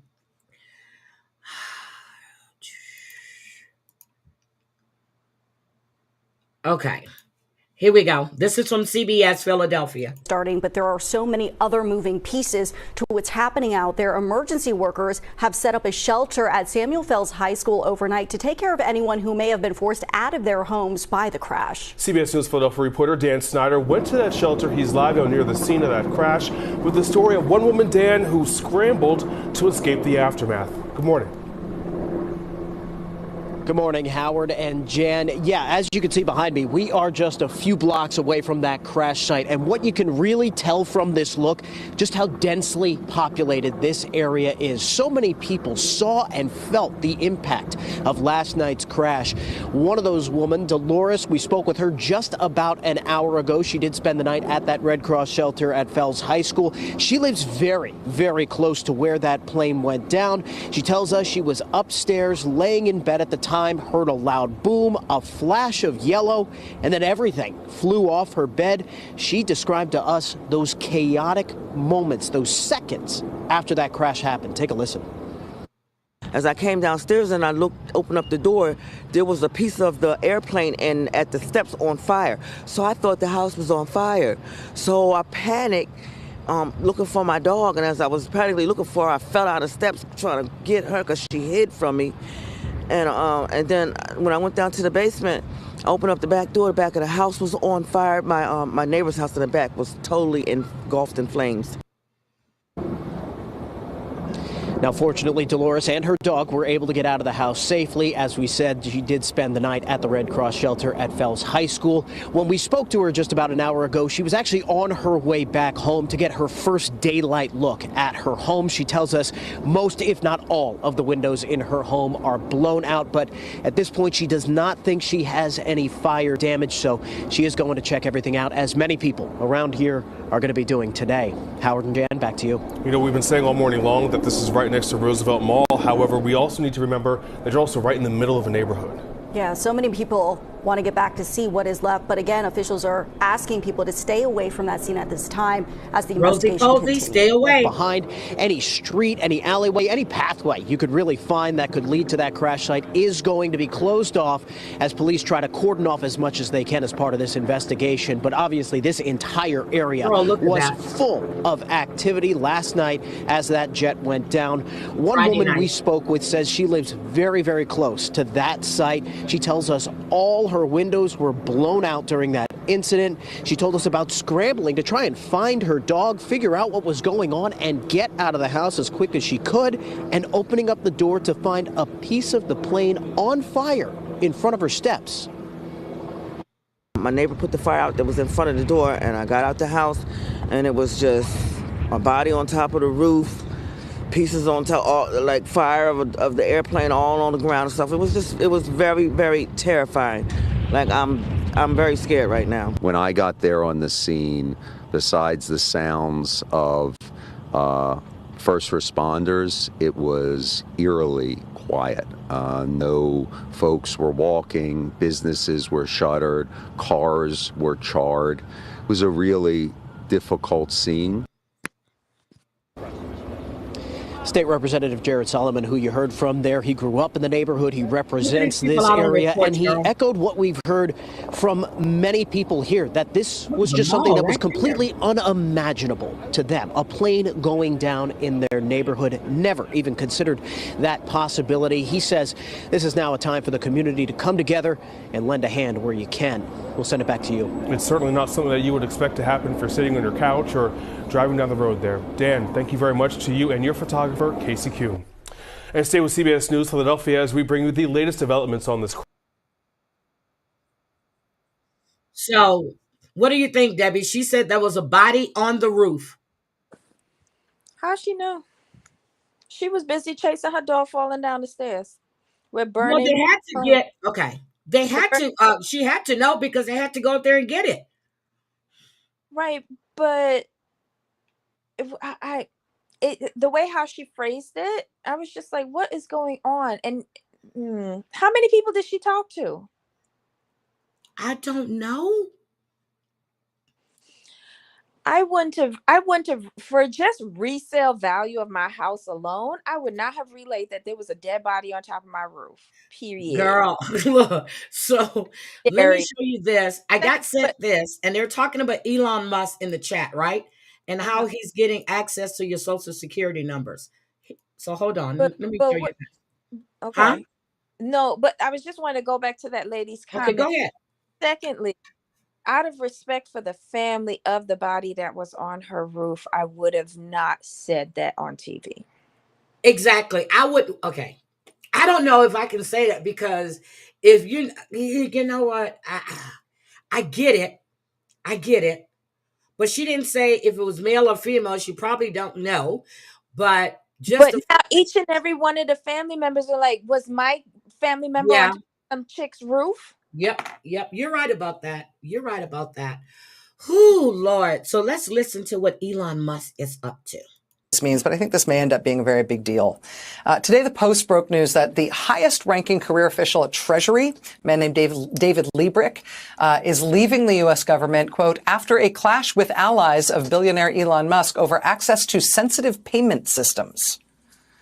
So Elon Musk and his team of people have reportedly been asking Treasury for access to the payment systems that the government uses to pay its bills, to pay out trillions of dollars a year across the federal government, also payments to businesses and individual households. So if you're a federal worker, before your paycheck hits your bank account, it goes through this system. Yep. Same thing if you get a Social Security check or a Medicare benefit. Payments to government contractors, tax refunds, grant recipients. You get the idea. This is basically the government's checkbook at the Treasury Department, how they pay for everything. It's so sensitive that only a few career officials actually have access to use this system. But according to the Post today, Elon Musk and his team have demanded access to it as well, which led to a dispute with a very high-ranking career official at Treasury who's now quit over this dispute, who's now resigned. The Post says it is unclear what did you say? Why are we just ceding control to them? Stop quitting. Wait till they fire your ass and then sue the government. Exactly. Exactly Elon Musk's team wanted to do, why they wanted access to this incredibly sensitive system. One former Treasury Department official tells the Post, quote, this payment system has never been used in a way to execute a partisan agenda. You have to really put bad intentions in place for that to be the case. I do not know enough about what this payment system does or how it works to understand the implication of it potentially being misused. But I will tell you, I have been watching enough of these red flags in the last 11 days to recognize that this is a very big one. And if the people in control of this very sensitive, very highly restricted system now do have bad intentions for what they're going to do with it, what does that mean? What is the scope of what they could do? Joining us now is Washington Post senior White House reporter Isaac Arnstorff, who's one of the reporters who broke this story. He's also the author of Finish What We Started, the MAGA Movement's Ground War to End Democracy. Mr. Arnstorff. Everybody was talking about Project 2025. That wasn't going to come into play.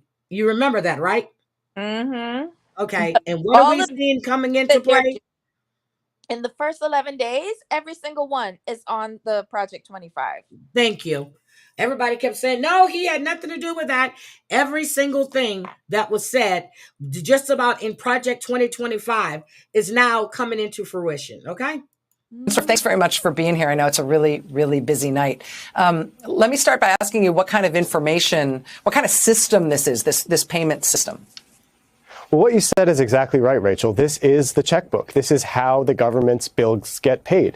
And David Liebrick, as the most senior official in the Treasury Department, who was the acting Treasury Secretary until Trump's nominee was confirmed, is the expert at managing it, including managing the debt ceiling, which, as we know, is coming up really, really soon with the spending limit in danger of being breached. That is all, he's the expert on that. That's his expertise. All the payments to this is how the government pays its bills. And it's never been anything that has any political role. And Liebrick is a professional. He's worked there for many decades and through both administrations. And this isn't something that they're just making the payments that Congress authorized and that the government obligated. And Isaac, I'll tell you, the reason I wanted to talk to you tonight, even though this is a very busy night and a lot's going on, is because I'm really spooked by the quote from the former Treasury official who says, seems to be really raising the alarms that somebody with bad intentions who wanted to use this payment system for partisan reasons could do something very alarming, that's something that we should really worry about. And it would seem Mr. Liebrick resigning, given all the different presidents he served, would also seem to be raising that red flag even higher, that this is something dangerous. What do you think the stakes are in terms of the misuse of this system that you're describing? Well, my understanding is that this dispute between him and the DOE's representative was that he wanted to know what they wanted to do with the system, not trying to be uncooperative, but how could he be helpful?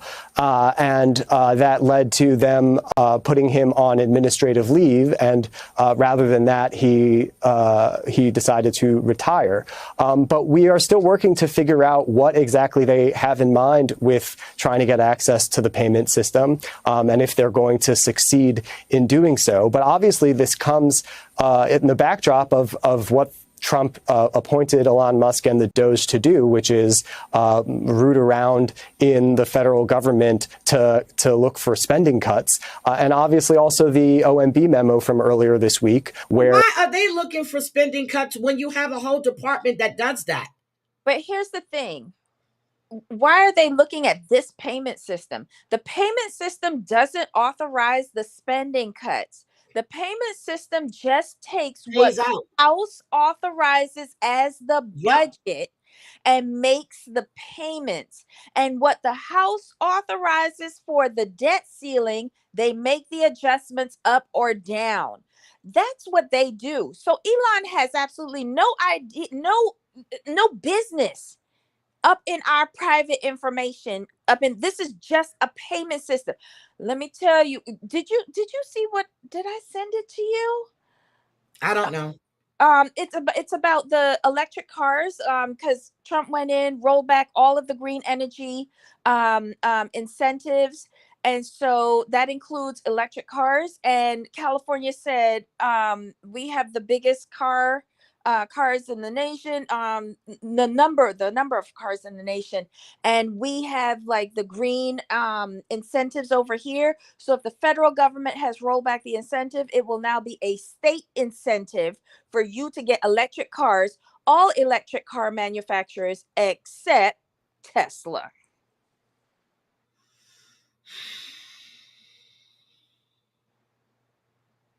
Why are we doing this? If you're supposed to be looking for budget cuts, go down to the House and lobby down in there on how they can get the debt ceiling down, and the budgets are all created there. That's where it's done. Oh, wait, you know why? Because the last time he did that, he got pushed out of the House. because he was against increasing the budget ceiling and pushing through the temporary budget, basically kicking it down the road. He was against that, but it got passed. So he can't go back to the House. So now his little Nazi saluting self is trying to go to the payment system. Fuck around and find out. It is ugly. Hi, Patty. How are you? Russ Vogt is the co-author of Project 2025 and is now head of management and budget in Trump's cabinet. Oh, but he had nothing to do with that. All of the authors, all of them. Stephen Miller. Yep. Stephen Miller contributed to that document as well. They're all back in the White House. This is sad. Okay, let's finish listening to this. The administration was temporarily, and to some extent still, just flat out refusing to spend money that Congress appropriated and authorized to be spent because they don't want to. Yeah, it's one thing to fight over whether or not spending is allowed to go out. It's another thing to seize the checkbook on which, by which payments are effectively made. Isaac Arnsdorf, senior White House reporter for The Washington Post. I can tell this is a story that we have not heard the end of. Thank you for helping us understand it tonight, and we look forward to talking to you about it again. Jesus Christ. Okay, so we all think I'm done. I'm done. I got a question from Marsha. The lady that you're talking about as a federal worker for 30 years, right?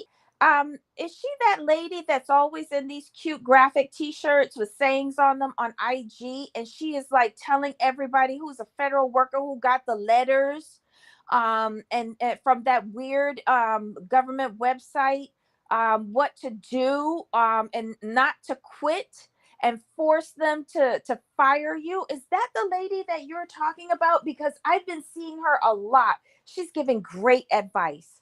And she's like, I like her a lot. She's got kind of like big boobies, but she's got these t-shirts on, and she's a remote government worker.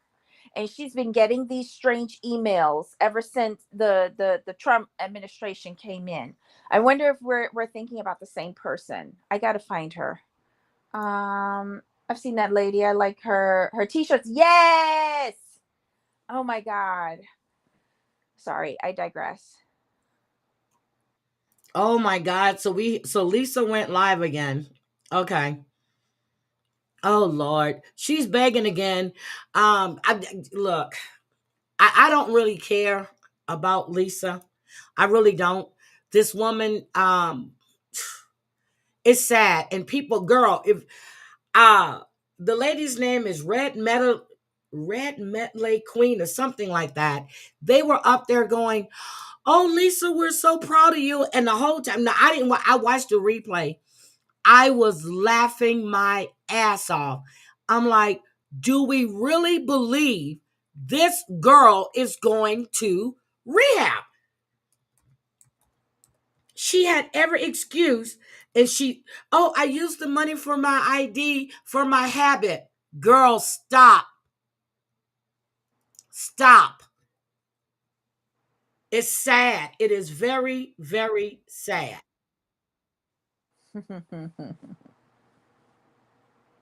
So, Chantel, I'm going to, the food doesn't need to be ahead of any. He looks horrible in his voice. She is so hungry. Oh my God. Hold on. I'm going to grab Chantel's video and then we're going to get out of here. Because guess what? I do have to run to the store. You know why I need to run to the store? I realized I don't have a whole lot of sugar left and I need sugar. And I shouldn't need sugar, but I'm going to make some pecan candy today. So. I'm not going to lie. I do need a cigarette. She needs a cigarette. No, I have 11 cents in my chime because she said she has 11 cents on her chime. Who cares? I don't know. Maybe you do. You're here. So it's our responsibility. If you don't have it and you want to help, you could download it on your to app get store. her cigarettes. Guys, can I please get some money? I need to go get something to drink. I need to go get eggs, which I don't eat. I need to. I eat them in my tuna. Bye, Petty, and thank you for coming in. Oh, don't forget, No, their Coochie's going to motto do is a live actually that today it too takes on 2 minutes. You traders. can look it up. It dead ass says on there it takes 2 minutes. Really, Denver? I don't know. Okay, guys. Well, the comments are going off Okay, because let it's me just a just bunch drop of this trolling in with here. no So, you help. guys, if you want to go watch So, Lisa, if you do want to help, Chantel I mean, has Mark, her. I actually have to take that one chick off. She asked me to take her off. I'm gonna do Okay, that now. and If you help, put it in your that's because the you have to crack. write She something in calls time it the anyways, or it Crackhead won't go through. Chronicles. And Chantel, I really wish when you go live, when she's live, that you actually go live and comment. Well, after you get it, you commentate on her thing. She is a piece of shit. She really is. And she lies on everybody. And supposedly the woman that's now modding for her lost her daughter to cancer, but you're modding to, yes, the traders were good. It was good. I actually watched episode 6 last night, and they are really traders. But Oh, I I watched also, Salt Lake City. Didn't you tell me to watch Salt Lake City? No, that wasn't. yes. Oh, you Okay. did? Yes, I watched it. It was interesting. Okay, what did you find interesting? I found interesting that Lisa finds herself in the same situation at the end of every season. Every season. And it was really tiresome. Even though I haven't watched an episode at all this season, I did not watch Reunion 1. So I came in on this one, Reunion 2. And she still seems to be fighting from a corner over something she didn't say. And she did say it because she contradicts herself a lot. And then instead of just saying, apologizing to that lady with the big red dress with the ruffles around her ears, and saying that she shouldn't have spoken about her daughter regarding the grandparents. Yep. And then she twists it to say, but the grandparents have a point too, and I'm really on their side. But she shouldn't have got involved with that because that man was never involved in that young girl's life, and neither was the grandparents. Correct, because apparently he died before the child was born or something like that. So the lady with the red ruffled dress made the decision not to let them know that she was even pregnant. Am I getting because that? of the way they treated her? Yes. Right. So I mean, you know all of that, and then you went and ran and told, and then after speaking with them, you decided that you side with them as opposed to this child. Because they have money. They're rich. Did you not get But that part? but this woman seems to be very well off too with her husband. With her husband, yep. And did I you think not she's jealous of that. how? I think Lisa is jealous of that. But putting all of that aside, there is a child involved. Mind you, she's over 18 now. But taking that into account, you don't even know whether this girl, young lady, knows about her biological parent father's side. And it's not you to go and talk that out to them, because automatically the grandparents are going to come running to find out about this kid.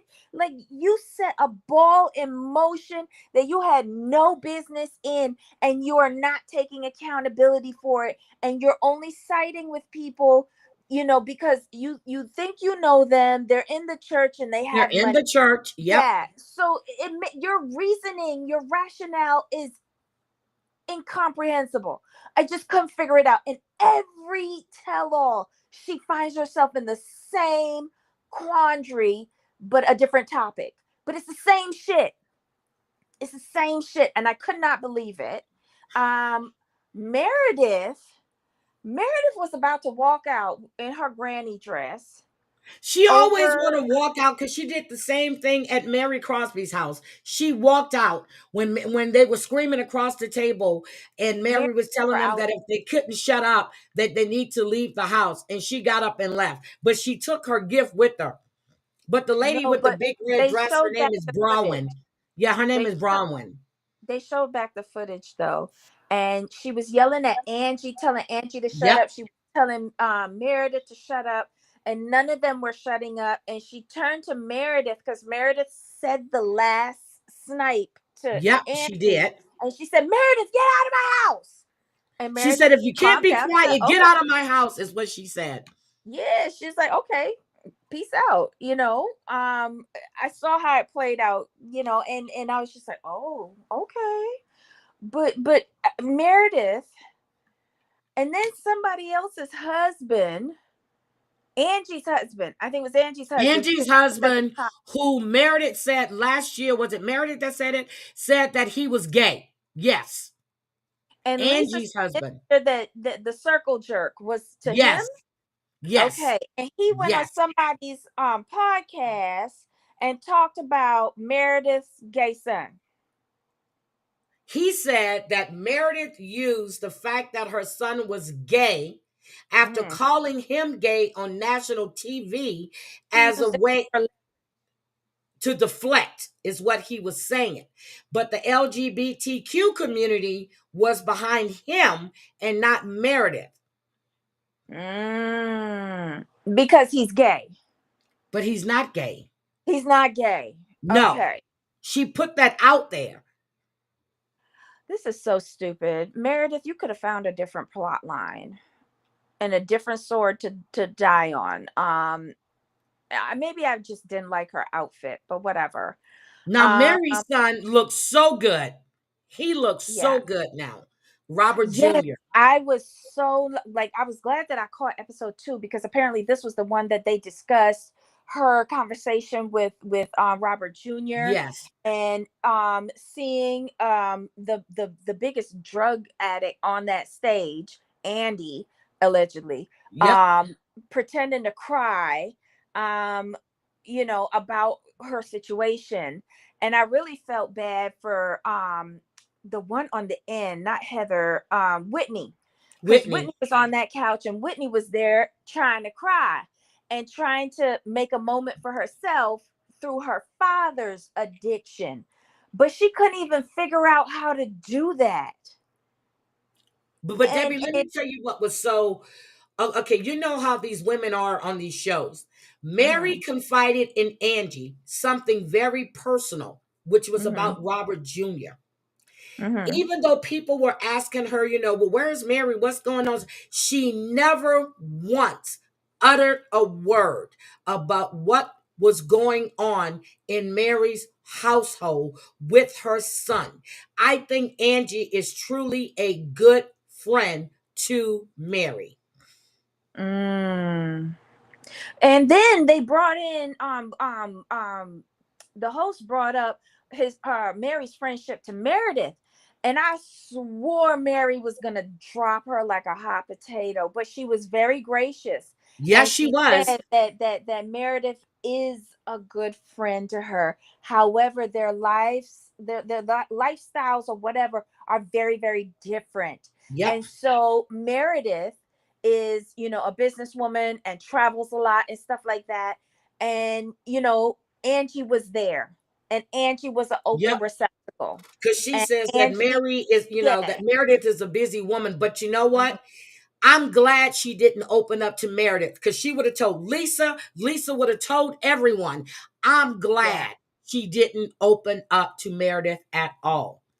Yeah. And then she goes, she wished she would have been able to be there for her. But no, when she went to meet you and she told you she had something going on, you were more concerned that she was late for an hour. You need to watch that. Instead of letting Mary speak to you, you threw a hissy fit as you're walking around in this damn store knowing damn well you're not buying any damn thing because you don't have the money to do it.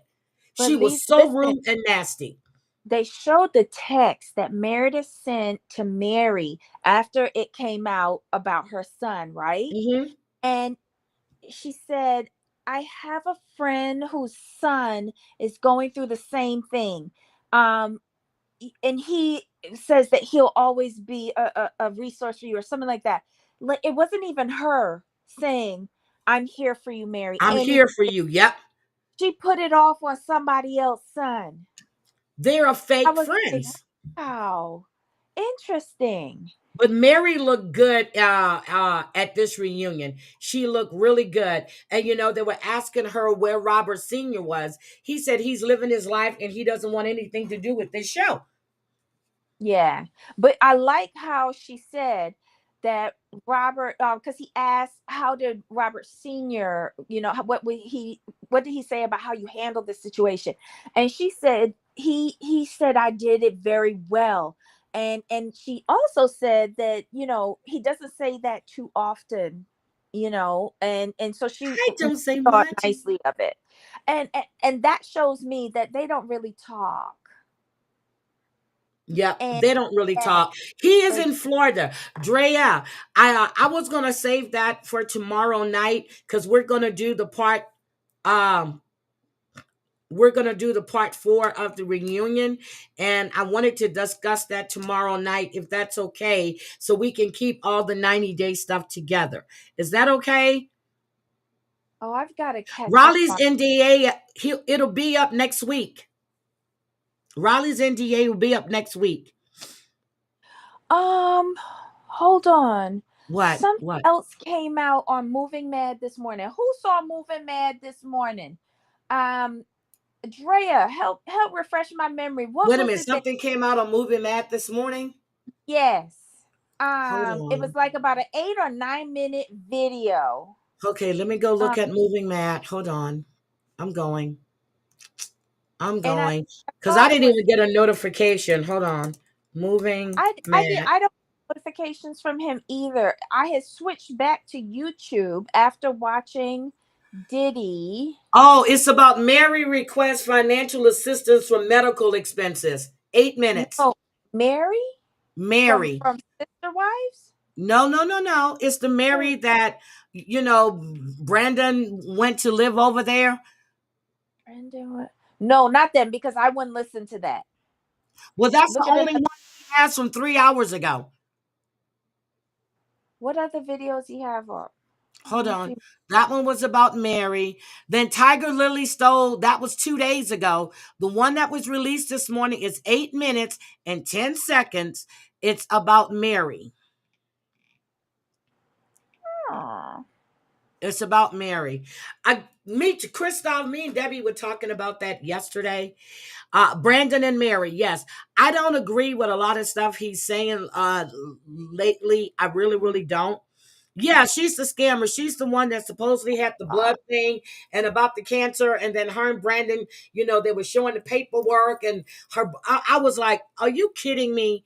But this one is about Mary requests financial assistance for medical. And this is what, the second or the third GoFundMe that they've done. The other one was shut down. Aha. I found it. It was about Maths Australia. Elliot. Okay, that's on his other Elliot. channel. Okay, that's on the other channel. Oh. Yes. So never mind. Okay. Yeah, so that's on the other channel, but the one he just did this morning was on Mary. Now we are going to talk about the $340,000 because undoubtedly those were forged documents in a lawsuit. So I wanted to keep that for tomorrow so we can keep all the 90-day stuff together. Mm-hmm. What do you think, Debbie? I'm with you. Okay. All right. I got you, Drea. I didn't forget. I didn't forget. I didn't forget at all. I have you. Yeah, and they're always scheming. Always scheming. Brandon still isn't working. He's fat as shit. But hold on. Let's just look and see what Matt had to say about this. Let's hold on. Because hold on. Here we go. He must be in the gym. Look, he must be in the gym. Let's see. Okay, so now they're using their baby. Hello, everyone. I'm reaching out for with a humble request for financial assistance.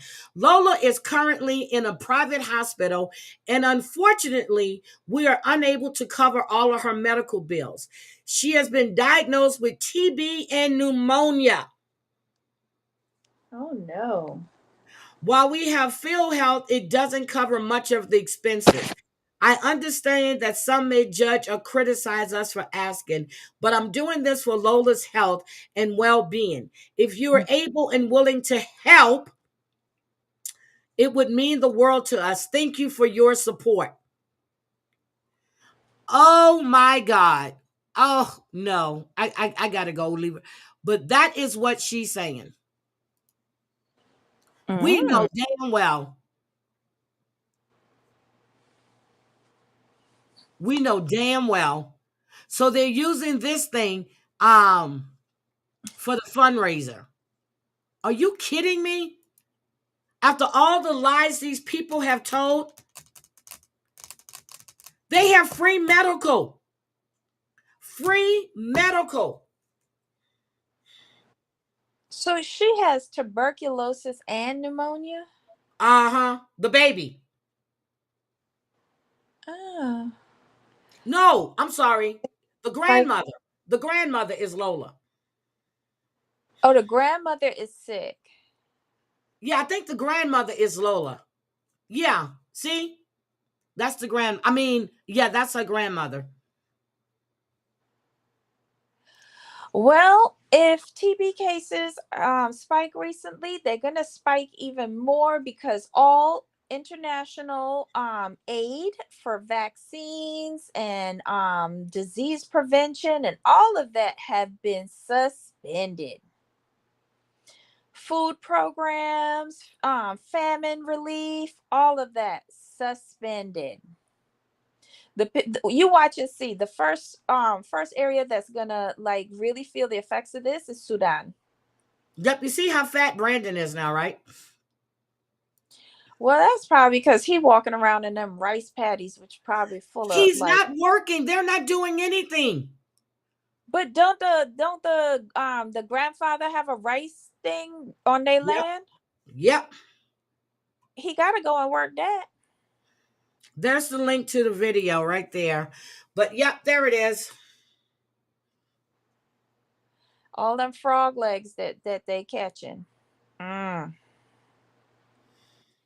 God, this is what Lauren is aspiring to be. This is sad. Oh, I see Tiger Lily in the background right there. You see Tiger Lily and Adnan? Adnan, right there. You see him? No. So look at the picture I have on the screen. There's Tiger Lily. There's Adnan. Oh, jeez. So yeah, so we'll do that. But anyway, John Snyder looks bad. John Gosling reviews the last time we don't care about them. Okay. Yeah, I dropped the link for you guys to go and watch it. I think Food programs. Okay, Denver, I posted that because that lady said that that's like the third or fourth video I've seen where they've been cut off from there's been a freeze on food stamps and other federal aid that's being given to families.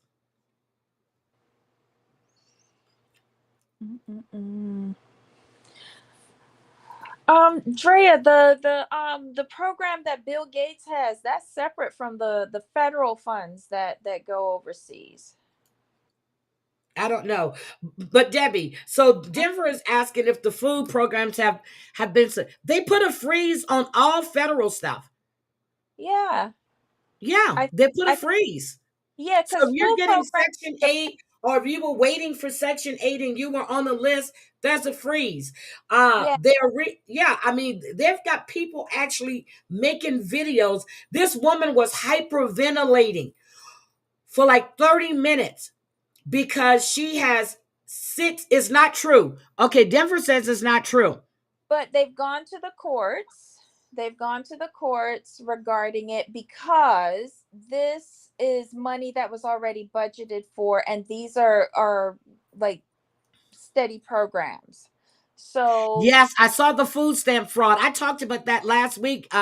When they were, I talked about that last week, Drea. They were all white. Food stamp fraud. But he did sign an executive order to freeze all of those domestic yep, he did. funding programs. But they went to the federal courts, right, Debbie?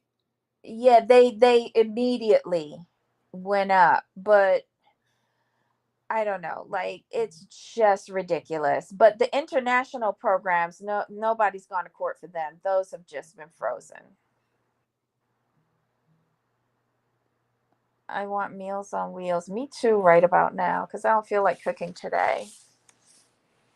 Yeah, so I don't know what I'm cooking. Denver asked me about that. I have no idea. I think I just might do some salmon and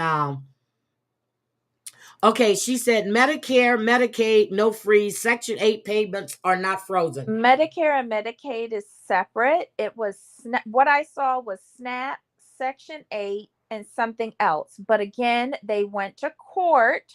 And I also heard that he discreetly pulled back that executive order when the first case went through against him. Yeah, so Denver, I showed his executive orders that he signed. I showed all the executive orders, and that was one of them, but it's been repealed. Medicaid and Medicare would not be touched. It was stuff like food stamps, SNAP, WIC, and Section 8. Those were impacted. Yeah, I think I'm going to have some salmon today. Oh my gosh. I tried that 1 week and failed after Monday. What, the meal prep? I used to try that too. No, I mean like making a menu of what I was going to do. Like when my mom I used to do meal prep for the week. Yeah. I'm very good with meal prep. Like I've adopted what I used to do for my mom, because I used to do oatmeal or porridge for her. Now I do oatmeal for myself every weekday morning, and it's so much easier. Okay.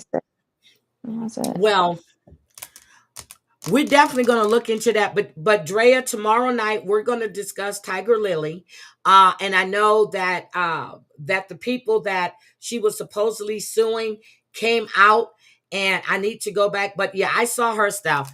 But now I need to dig a little further. How do they pause the February? Because that was one of his executive orders he signed for the federal government. SNAP and food stamps are the same thing. I'm still old school, and I think food stamps are food stamps, like coupon, like in the coupon book. So forgive me. EBT, food stamp, all of that's the same thing. I don't know the new names. I just remember the old ones. Denver, and that's the truth. But I've never liked eating out. I really don't. I like to cook. You're too picky to eat out. I know, I'm picky. Yeah. Okay, what is Aesop's trying to get? Yep, we're still celebrating Black History Month. Let me see what happened on this day in Black History Month. Let me see. Today, oh Lord, I said toady. Today in Black History. Let's see. What does it say? What happened in Black History in February 2nd? Let's see. What happened?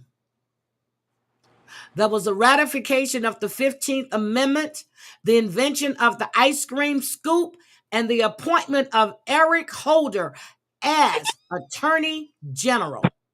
I love it!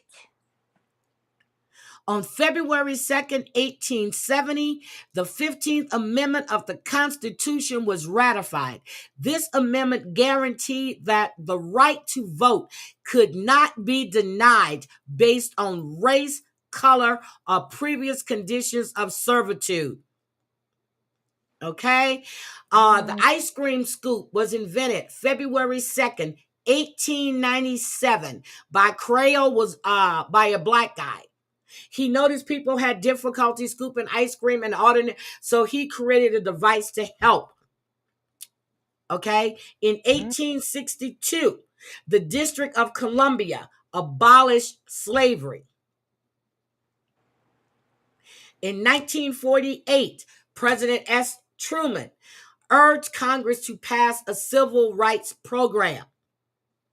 Okay, so, and in case you're wanting about fertilization, it was a black man. Ernest Just is his name. He was a genetic biologist. Okay, he got that award for cell work and fertilization on this date in Black history. Okay, anything you want to add about Black history, Debbie? Yay, that's my family, Eric Holder. Well, at least, well, sort of. I love Live Strong. I caught your live, well, I caught the replay with you and your husband. It was really great.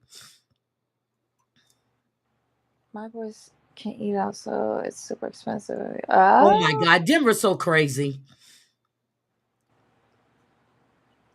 So, Christoph, my boys can eat, so it's super expensive when they eat out. Yeah, them boys are growing. Those young men are growing. I just got an update, Heidi. My birthday present has been moved up for delivery from Tuesday to Monday. Yay! Okay, well, I'm waiting for my sister to send me my bag, my other sister. Yep, they canceled all federal celebrations for Martin Luther King's birthday. They eat for fun. Well, I'm telling you, Denver's two sons probably don't eat half as much as Nathan would eat. It was like a revolving door. I would hear the refrigerator opening all night. And then, God forbid, I cooked. And then he will eat everything and leave me a little corner. And I'm like, what the fuck am I supposed to do with this? I said, why don't you just eat all of it? Oh, I was trying to be nice. I said, what the hell am I going to do with this little scoop? I mean, that child, and the same thing with Kayla all night long when she was here. I would hear the refrigerator. I'd be smelling stuff cooking. I'd get up. I'm like, what are you doing? It's 3:00 in the morning. She's cooking. She's frying. She's got it in a fryer, like her little chicken tenders and her friend. Oh, I'm serious, especially when she was out of school. I'm like, where is this food going? That's why I got her an air fryer. She can do that shit like that. Wait, they were doing, they pulled us out of the World Health Organization. He had signed, I showed all the executive orders, and I put the link in the chat for everybody to go check for themselves. Yep, all night long. All night long. It doesn't matter. I would say, hey, if you take the last soda out the refrigerator, put, as you're taking a cold one, put another one in to replace it. That's like too much to ask. Same thing with Kayla. I go get a cold Coke or Sprite. There's nothing in the refrigerator. Now, since she hasn't been here, I've got Cokes and Sprites that's been in there for 3 months. Because when I want a cold soda or orange crush, when I want something, I know it's there. With Kayla, it was like, could you replace it as you're taking it out? That was too much to ask. I said, you are your daddy's child. Really, her daddy's child. I would tell her, I'll be in the kitchen. She go grabs the water. And I'm looking at the water on the door. I'm like, Kayla, I said, there's 2 more on that door. I said, could you put at least 6 or 7 back in there? I said, it'll hold 6 or 7 more in that door. Okay, I'm going to do it. And then she goes, I said, Kayla, do it now before you forget. And she's like, but I'm playing a game. I don't care. You had time to come out your room and get a water. You got time to go in that door and grab 6 or 7 bottles of water and put back in that refrigerator. So I don't know what I'm cooking, but I'll see. But I got to go. I really appreciate you guys. Soda only allowed in my home. Well, I buy sodas, but she likes a lot of tea. Me, every once in a blue moon, I want a cold Coke, or I want a cold Sprite, or I want a cold orange crush. And I buy the small ones. I don't buy those 12 ounce. I buy like the little 4 ounce bottles. You know what I mean, right? I buy those little miniatures. Wait, he wants the government to pay for IVF? Who wants the Wow. government to pay for IVF? I'm looking at some of the chat. Yep. So, and right now I have one Sprite left. Well, I don't have a lot. I have one Sprite, or two Sprites left, two Orange Crush, and two Cokes. And they've been here for like 3 months. So, but she likes the tea, and I buy the Arnold Palmer tea because it's a mixture of, so I buy the 50/50, and that's what she used to drink. Tea, or she likes a lot of like I buy the Minute Maid juices. She used to like those, but she drinks a lot of water. Me, the sodas were for me every once in a while, and I tell you, I want a soda, and it has to be cold. Right now, I think I have 5 Heinekens. Well, I know I do. 5 Heinekens sitting in that refrigerator that's been here since probably the beginning of December because I wanted a beer. So I bought 6, and they're still in there. See, yep. The great things about living alone, things stay the way how you put them. Yep. So I know if I want a cold beer, which, if Clint is there. If I want a cold soda, it's there. I don't have to worry about it because I know it's there. And I used to tell Kayla, please make sure that you replace it. Because if I want, like, I sometimes I like my water at room temperature, right? So I take it out the refrigerator and I put it on my nightstand and I let it warm up to room temperature. But every once in a while, I want cold water.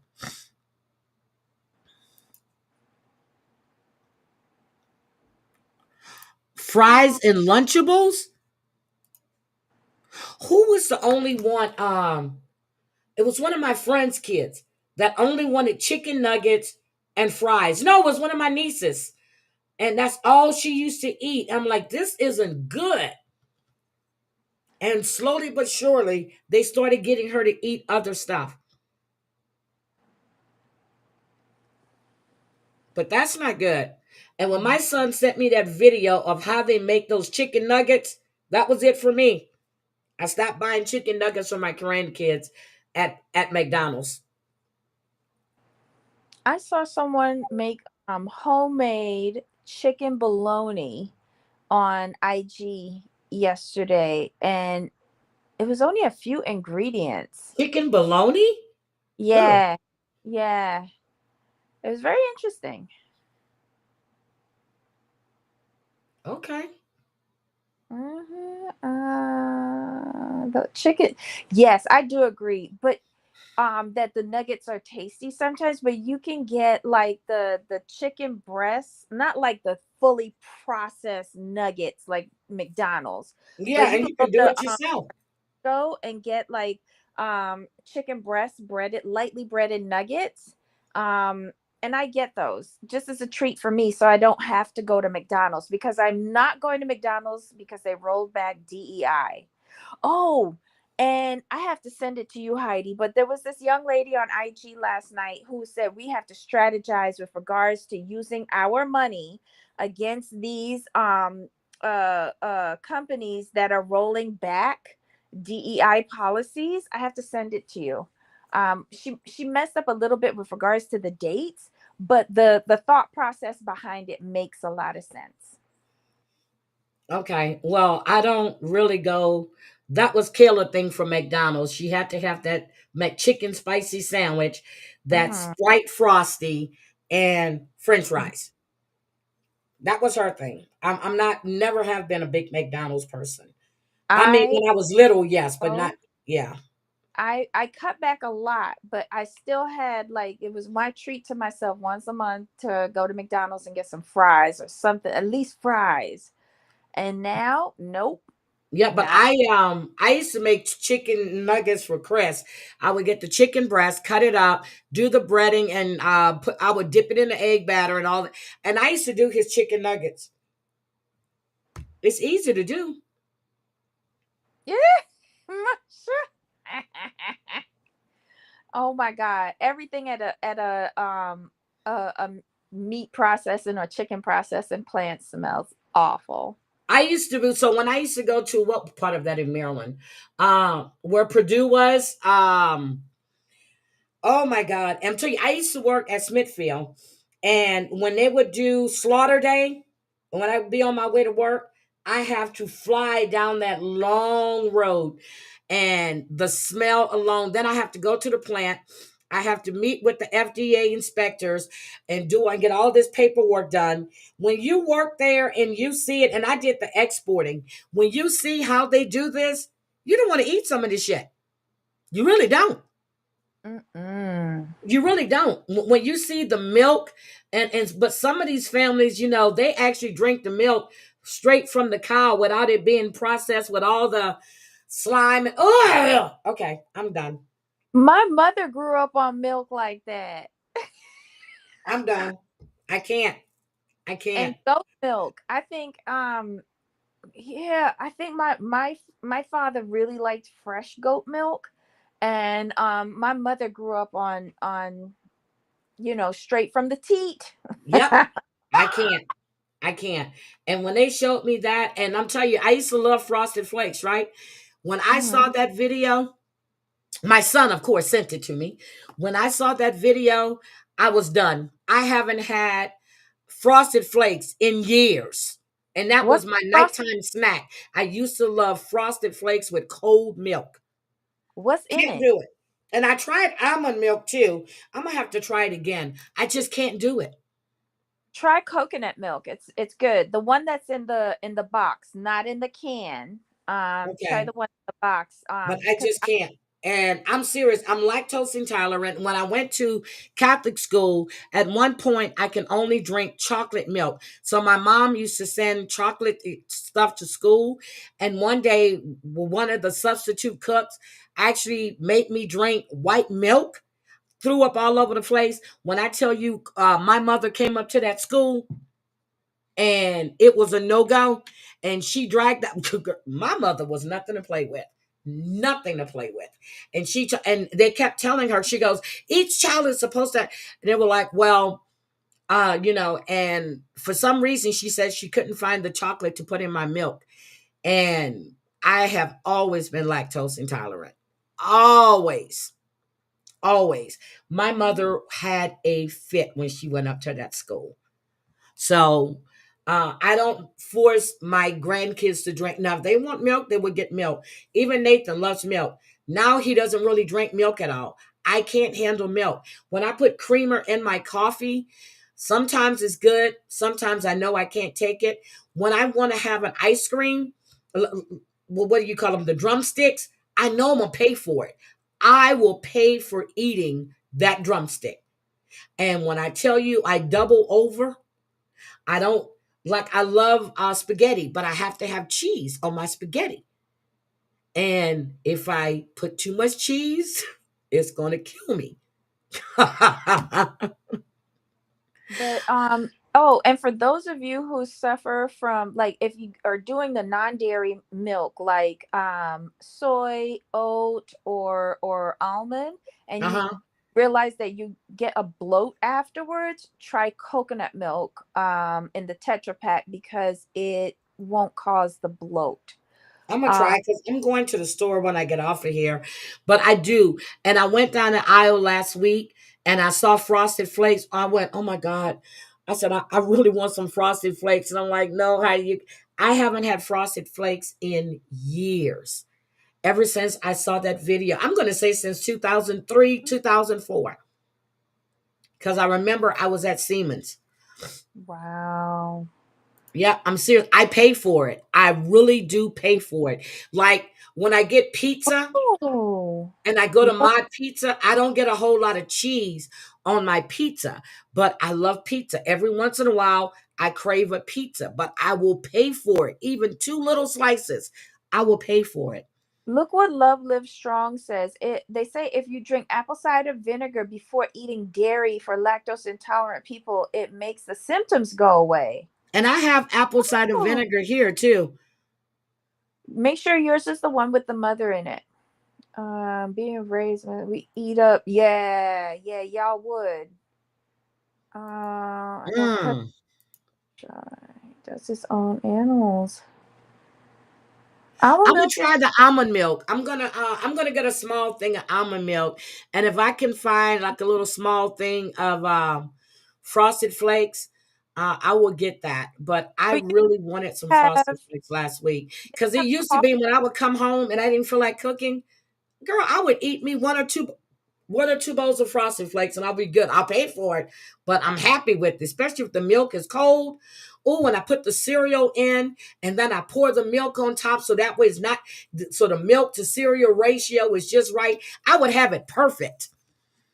Ooh, I'll be making yogurt soon using unsweetened soy milk. Okay. Now, when Nathan was little, he couldn't tolerate like the regular formula for the longest he was on soy. The doctor had him on soy.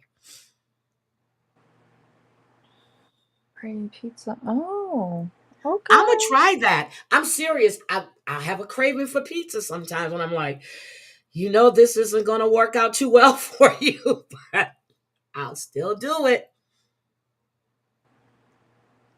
I'll still do it. And let me tell you what. So I used to eat sherbet a lot because I couldn't have ice cream. So I used to eat a lot of sherbet. Okay. Um, and then that started aggravating my stomach too. But I used to keep sherbet. It was a lemon lime sherbet in my refrigerator. So I'm just trying to find some workarounds here. But I can't stand the smell of eggs cooking. Kayla would cook. But if I'm out drinking and we go to like Denny's or an IHOP or Waffle House, like 3, 4 o'clock in the morning, I'm going to eat it then. But I can't stand to smell it. I can't stand the smell of eggs. Well, if you go to the restaurant, there's so many other smells besides the eggs. It might help. Yep, that's what it is because I can do it then. And I like my eggs sunny side up. So if I really want to do it, like when my dad was with me that whole time, it killed me to cook his eggs. And he'd be like, babe, I said, Daddy, because it's in my house and I was smelling it. I got to put the pan in the sink with the Clorox to cover it up. Then I'm spraying. I couldn't take the smell of eggs. But you're right. When you go to a restaurant, it's all kind of different smells. You know what you should do? Burn a very strong candle near the stove when you're making the eggs. I'll tell you, because that used to wake me up when Kayla would be cooking breakfast. I'm like, why am I smelling eggs? And I get up. There she is in the kitchen. I'm like, Jesus Christ. Jesus Christ, I can't take the smell. I just can't take it. I can't. And I know when I was at a friend of mine's house and I got up, I'm like, I'm smelling eggs. I'm smelling eggs. I'm smelling eggs. Yep. I just can't take the smell of eggs. It makes me really nauseated. And Daddy was like, well, baby, I'll come in the kitchen. I'm like, no, you're not. I got it. I got it. It killed me to make him eggs. But he wanted his sunny side up eggs. And whatever Daddy wants, or Mommy wants, they get. I should probably. Okay. Taking hormones, walking every night, eating the ice cream every day. Oh, see, my OBGYN wants me to look into hormones. I don't know. She lived Soy tonight. and oat milk. Okay.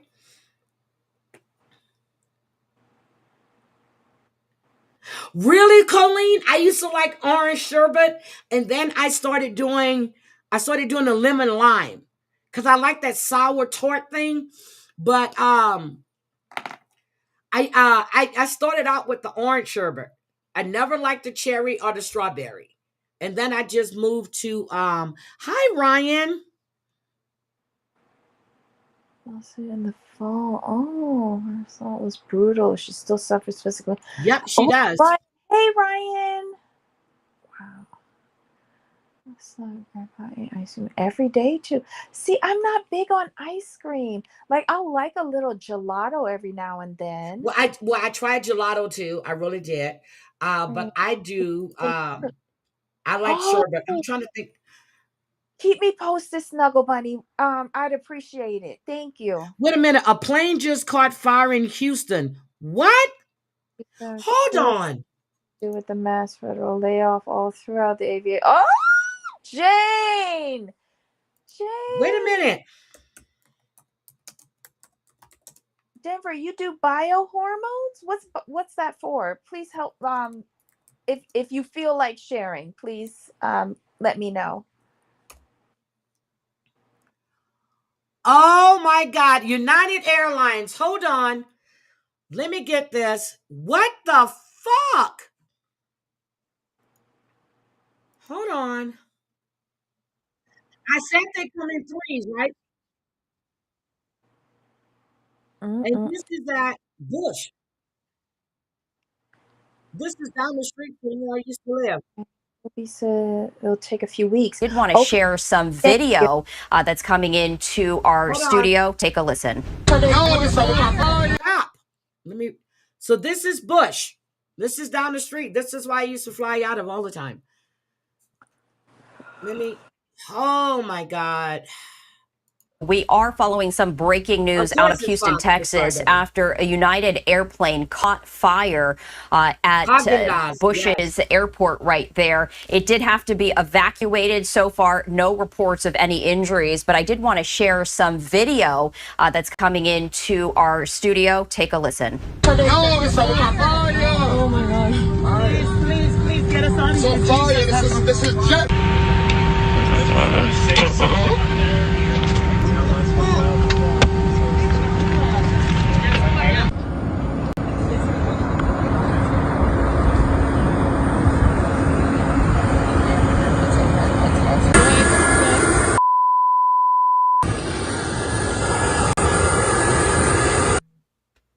All right, so that was some video right there that we did want to share with you from our Fox 26 Houston. Meanwhile, you are taking a live look at Houston, Texas right now. I did want to share some more information about the flight from Houston to New York that did have to be evacuated after it caught fire during takeoff. That's according to the FAA.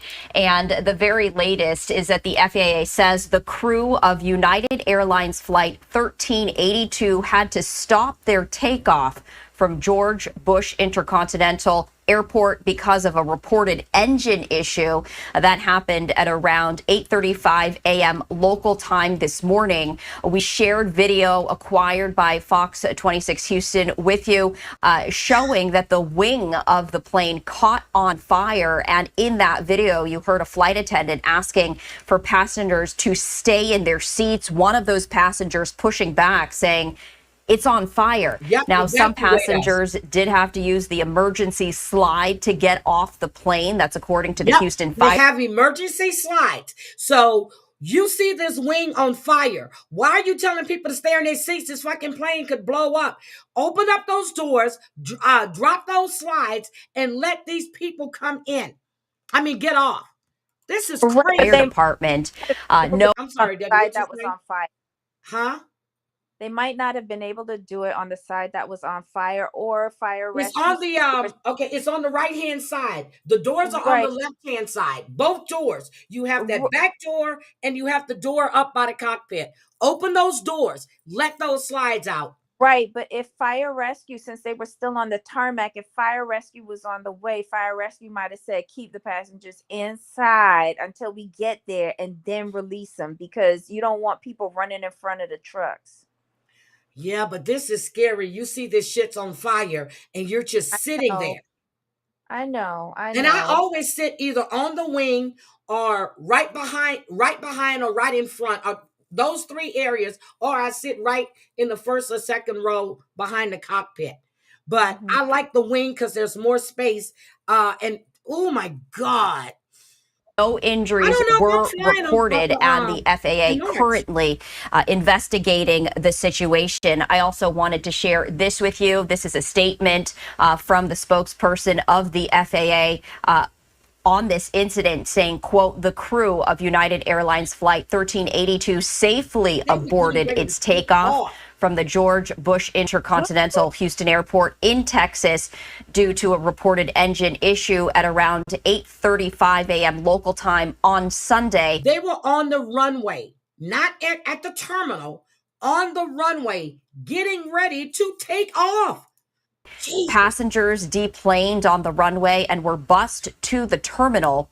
The Airbus A319 was flying to LaGuardia Airport in New York. the FAA will investigate. Contact the airline for additional information. So some breaking news coming into our... Hold on, let's look at this. Let me see if there's another one.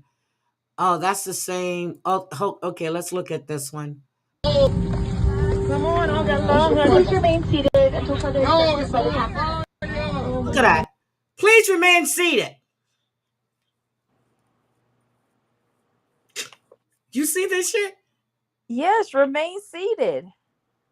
Open them doors and let me off. Girl, look, you can see it. They were taxiing. They were getting ready to take the fuck off. And I did say it yesterday, Denver. I said this happens in threes. Well, Tracy's saying that an incident happened in Chicago last night as well.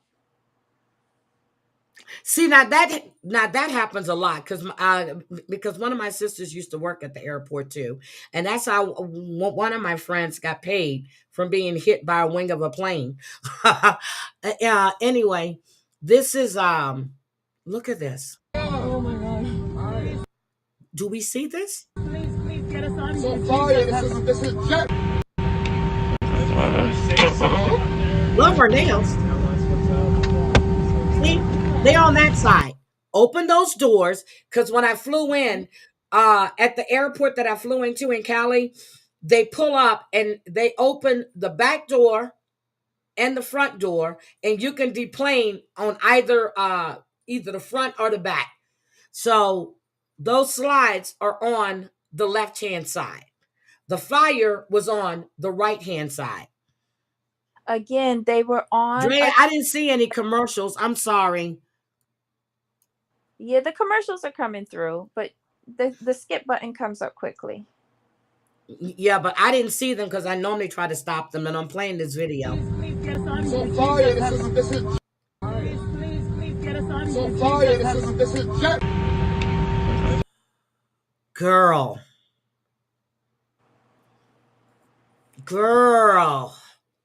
I'm sorry, but in threes, look at this. Please get us on. So fire, and I always sit on the right hand. I always sit on the right hand side too. I do. I sit on the right hand side of the plane.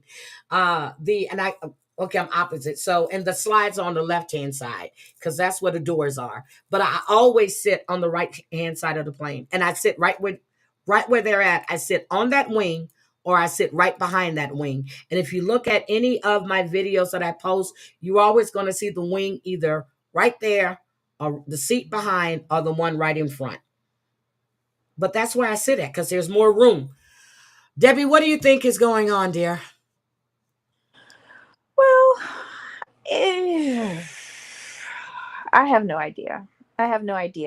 I just wonder at the age of America's aircrafts, the maintenance requirements of said aircraft, now that they had some terrifying moments in this. Wait a minute. 10 months ago, United Airlines had an engine that caught fire midair in Houston. Well, that was a flight from Houston Airport. I didn't know that. There it is. 10 months ago. Jesus Christ. Oh, well. Are they not doing maintenance on? See, when United was Continental, before they merged, I flew Continental all the time.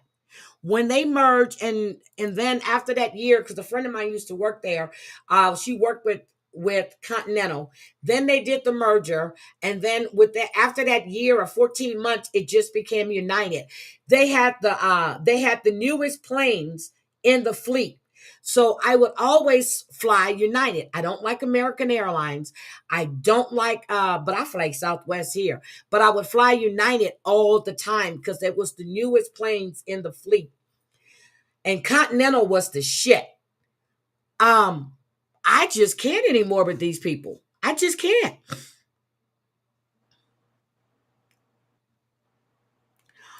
You like to fly Spirit? Not for much longer. Mine as well. Just get on Spirit and become a Spirit the way things are. No, girl, I don't fly Spirit. I flew Spirit one time. It was for my birthday when me and my sister were going to Vegas. We flew Spirit. She came into Houston and we flew Spirit. And I'm like, okay, the tickets are cheap, but you're paying for your luggage. I'm like, oh, hell no. So, nope, don't fly Spirit. Don't fly Alaskan Airlines. See, you fly United too, but I'm telling you, Continental would. And I used to like Delta way back when.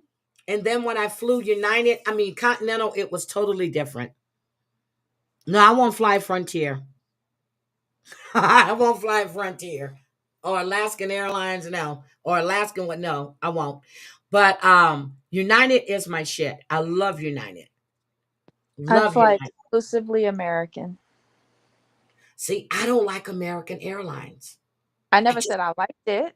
I Oh, fly okay. exclusively But American. United had at the time, United, because they absorbed Continental, they had the youngest planes in the fleet. These were brand new planes. So when they took over Continental, and we at Siemens got a lot of their old employees too, because and then a lot of them, and that's when I first heard about working from home because my friend used to work from home and she was hooked up. She did customer service, booking flights and shit like that. So I when the name changed to United, I stayed with, and I still used to call them Continental up until like 6 years ago. What? Yeah. Oh.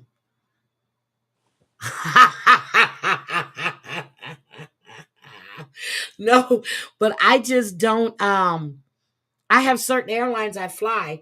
Now, when I went to, but when you do your travel profile, you'll give them the preferred planes that you want or the airline that you want, the preferred hotels as long as it's within that range. And so far, I've been fortunate because when I flew to Canada, I actually flew United. I refused, but when I came in for that interview, they had me on American Airlines. And when they told me, and I said, she goes, well, I hope, I said, I've never liked them. She goes, well, you could have said something. I said, but no one asked me what airline I prefer. I'm coming for an interview. They didn't ask me, hey, what airline do you prefer? And I flew here on American Airlines and I didn't like it. So anyway, oh my God. Oh, crackhead went live again. What are we seeing on the throes of the American empire? It happens to all empires. Another thing that happens in an attempt to recapture past glory by focusing on all the wrong things.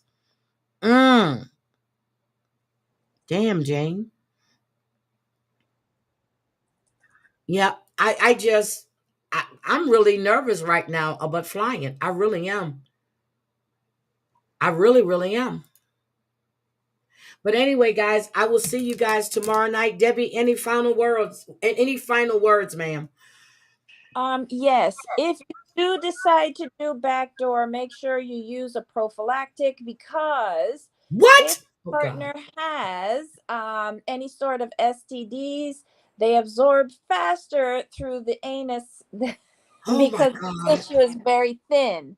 And another note, if you want to get drunk the fastest way, insert alcohol into your anus and the tissues absorb it really quickly and you're instantly drunk. There you go. Alcohol?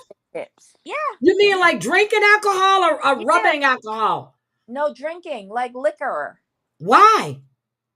Because the tissue in the anus is very thin and it absorbs rapidly. So you can get instantly drunk that way. Oh my God. Oh my Yeah. God. So anyone doing anal sex, prep carefully. Oh my Lots God. of lube, lots of foreplay, and use a rubber. Okay. Jane Creek, I am so sorry. This is Debbie's thoughts of the day. And she hasn't even had anything to drink. No. I'm going, oh my God. I can't even come up with a thought of the day after that. I'm done.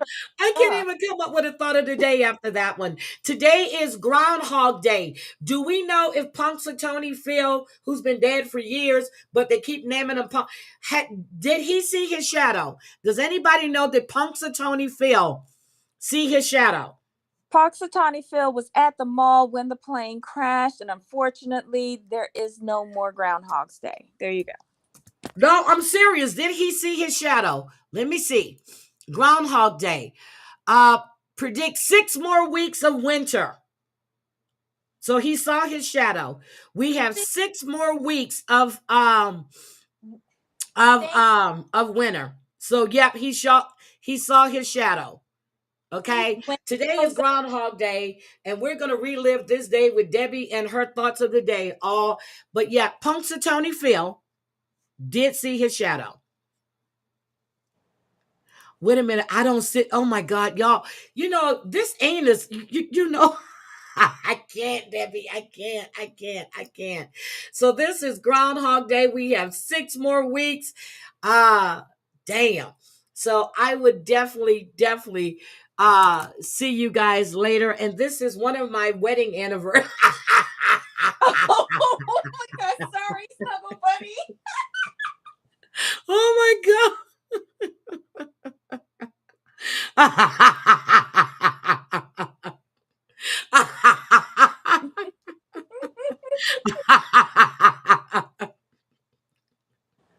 Is that why my avatar switched side? I don't know. Look, that's Debbie. There we go. Yeah, I had to run and hide. Okay, I'm going. See, y'all notice an avatar switch. I did that by mistake. Snuggle Bunny, tell your husband, no, we can't get the back door. But I will definitely see you guys tomorrow. This is going to be a great. Well, I'm going to say great. I think this final installment of the 90-day before the 90-day franchise is going to be really good. So I'm waiting to see what Joey got caught doing. I think Joey got caught sleeping with another one of his friends. Because Joey, hi Wendy Front Yard, because Joey does not want to marry. Joey still wants to live that single life. Okay? Oh my God, if he gets it in a commercial, I apologize, Jesus Christ. All right, what is Drea doing? I'm going to your place. What is Drea doing? Oh, it's going to be in the 80s this week. So oh shit, she's in Arizona. We know where you at. Scam Slam. You know what? I haven't watched Scam Slam in a long time.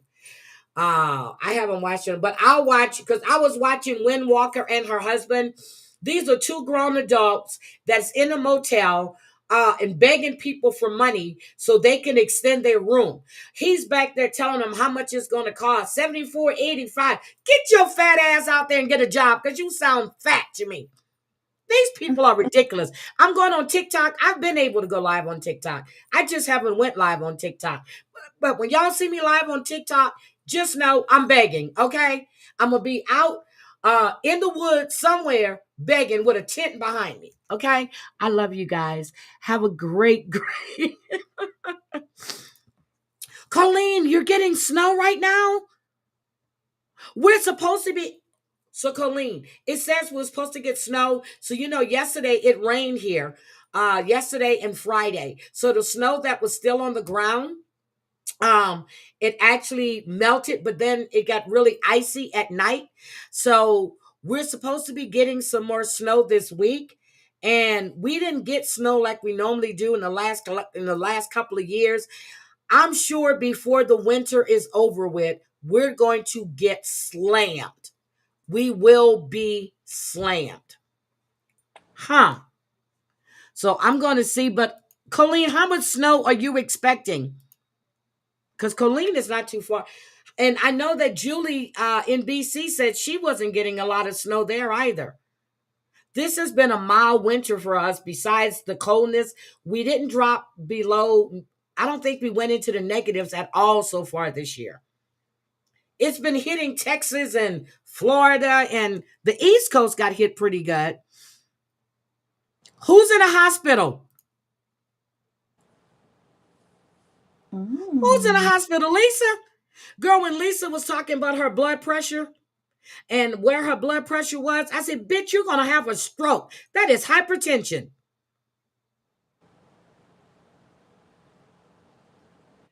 Jesus Christ, these people just lying. Yes, the January 6th girl got 10 years for the DUI. She was released, and then she got the 10 years for the DUI she had. One of them got killed by the police officer. The other one got put back in jail for another gun charge. So all of these January 6ers are seen to be knocking, they're going right back to jail. They're going right back to jail. So anyway, Debbie, I'm not going to ask you for your final thoughts because I don't want to hear nothing else you have to say. Okay, so Colleen with the K. Yeah. So you agree. I think we're going to be slammed because this has been mild. We had a little snow, like I said, right around Halloween. It normally happens. We had a little snowfall like right before Thanksgiving and right after Thanksgiving but nothing like we normally get. Nothing like we normally get. So we will see. Colleen, it's so nice to see you, sweetie. But anyway, I got to go. I need to go to the store. I don't know what the hell I want to eat. I really don't. Okay, so you're just getting snow now. So how much are you guys looking to get? I want to know how much because it's pretty dense and foggy here. Because we have what they call cloud snow. It's like rain, but it falls. Yeah, they have. I've never heard of that till I was here. Okay, so we have that. But anyway, I love you guys. Have a great Sunday. And everybody, I need ideas to cook. Oh, they just said some accumulation is really wet. Okay, got it. Okay. All right, because Friday, when was it Friday? Debbie, did I get my nails done Friday or Thursday? I don't know. I can't remember. Wait, you were talking about it yesterday, and I think you said it was Friday. Nope, it was Friday because she couldn't fit me in Thursday. It was Friday. It was snowing and raining when so then the snow started coming, and then after that it was just all rain. So yeah, so we didn't get anything. So anyway, I'm gonna go, and I had to get air in my tires because of the temperature changes. As soon as he hit it, because the PSI was low, as soon as he did, it went boop boop boop boop. Then he went around to all 4 tires to make sure they were at the same level. So gotta go. Love you guys. Have a great Sunday. We'll see you later. Cooch will be going live to do traders today. I'll see you guys later. Bye. Bye.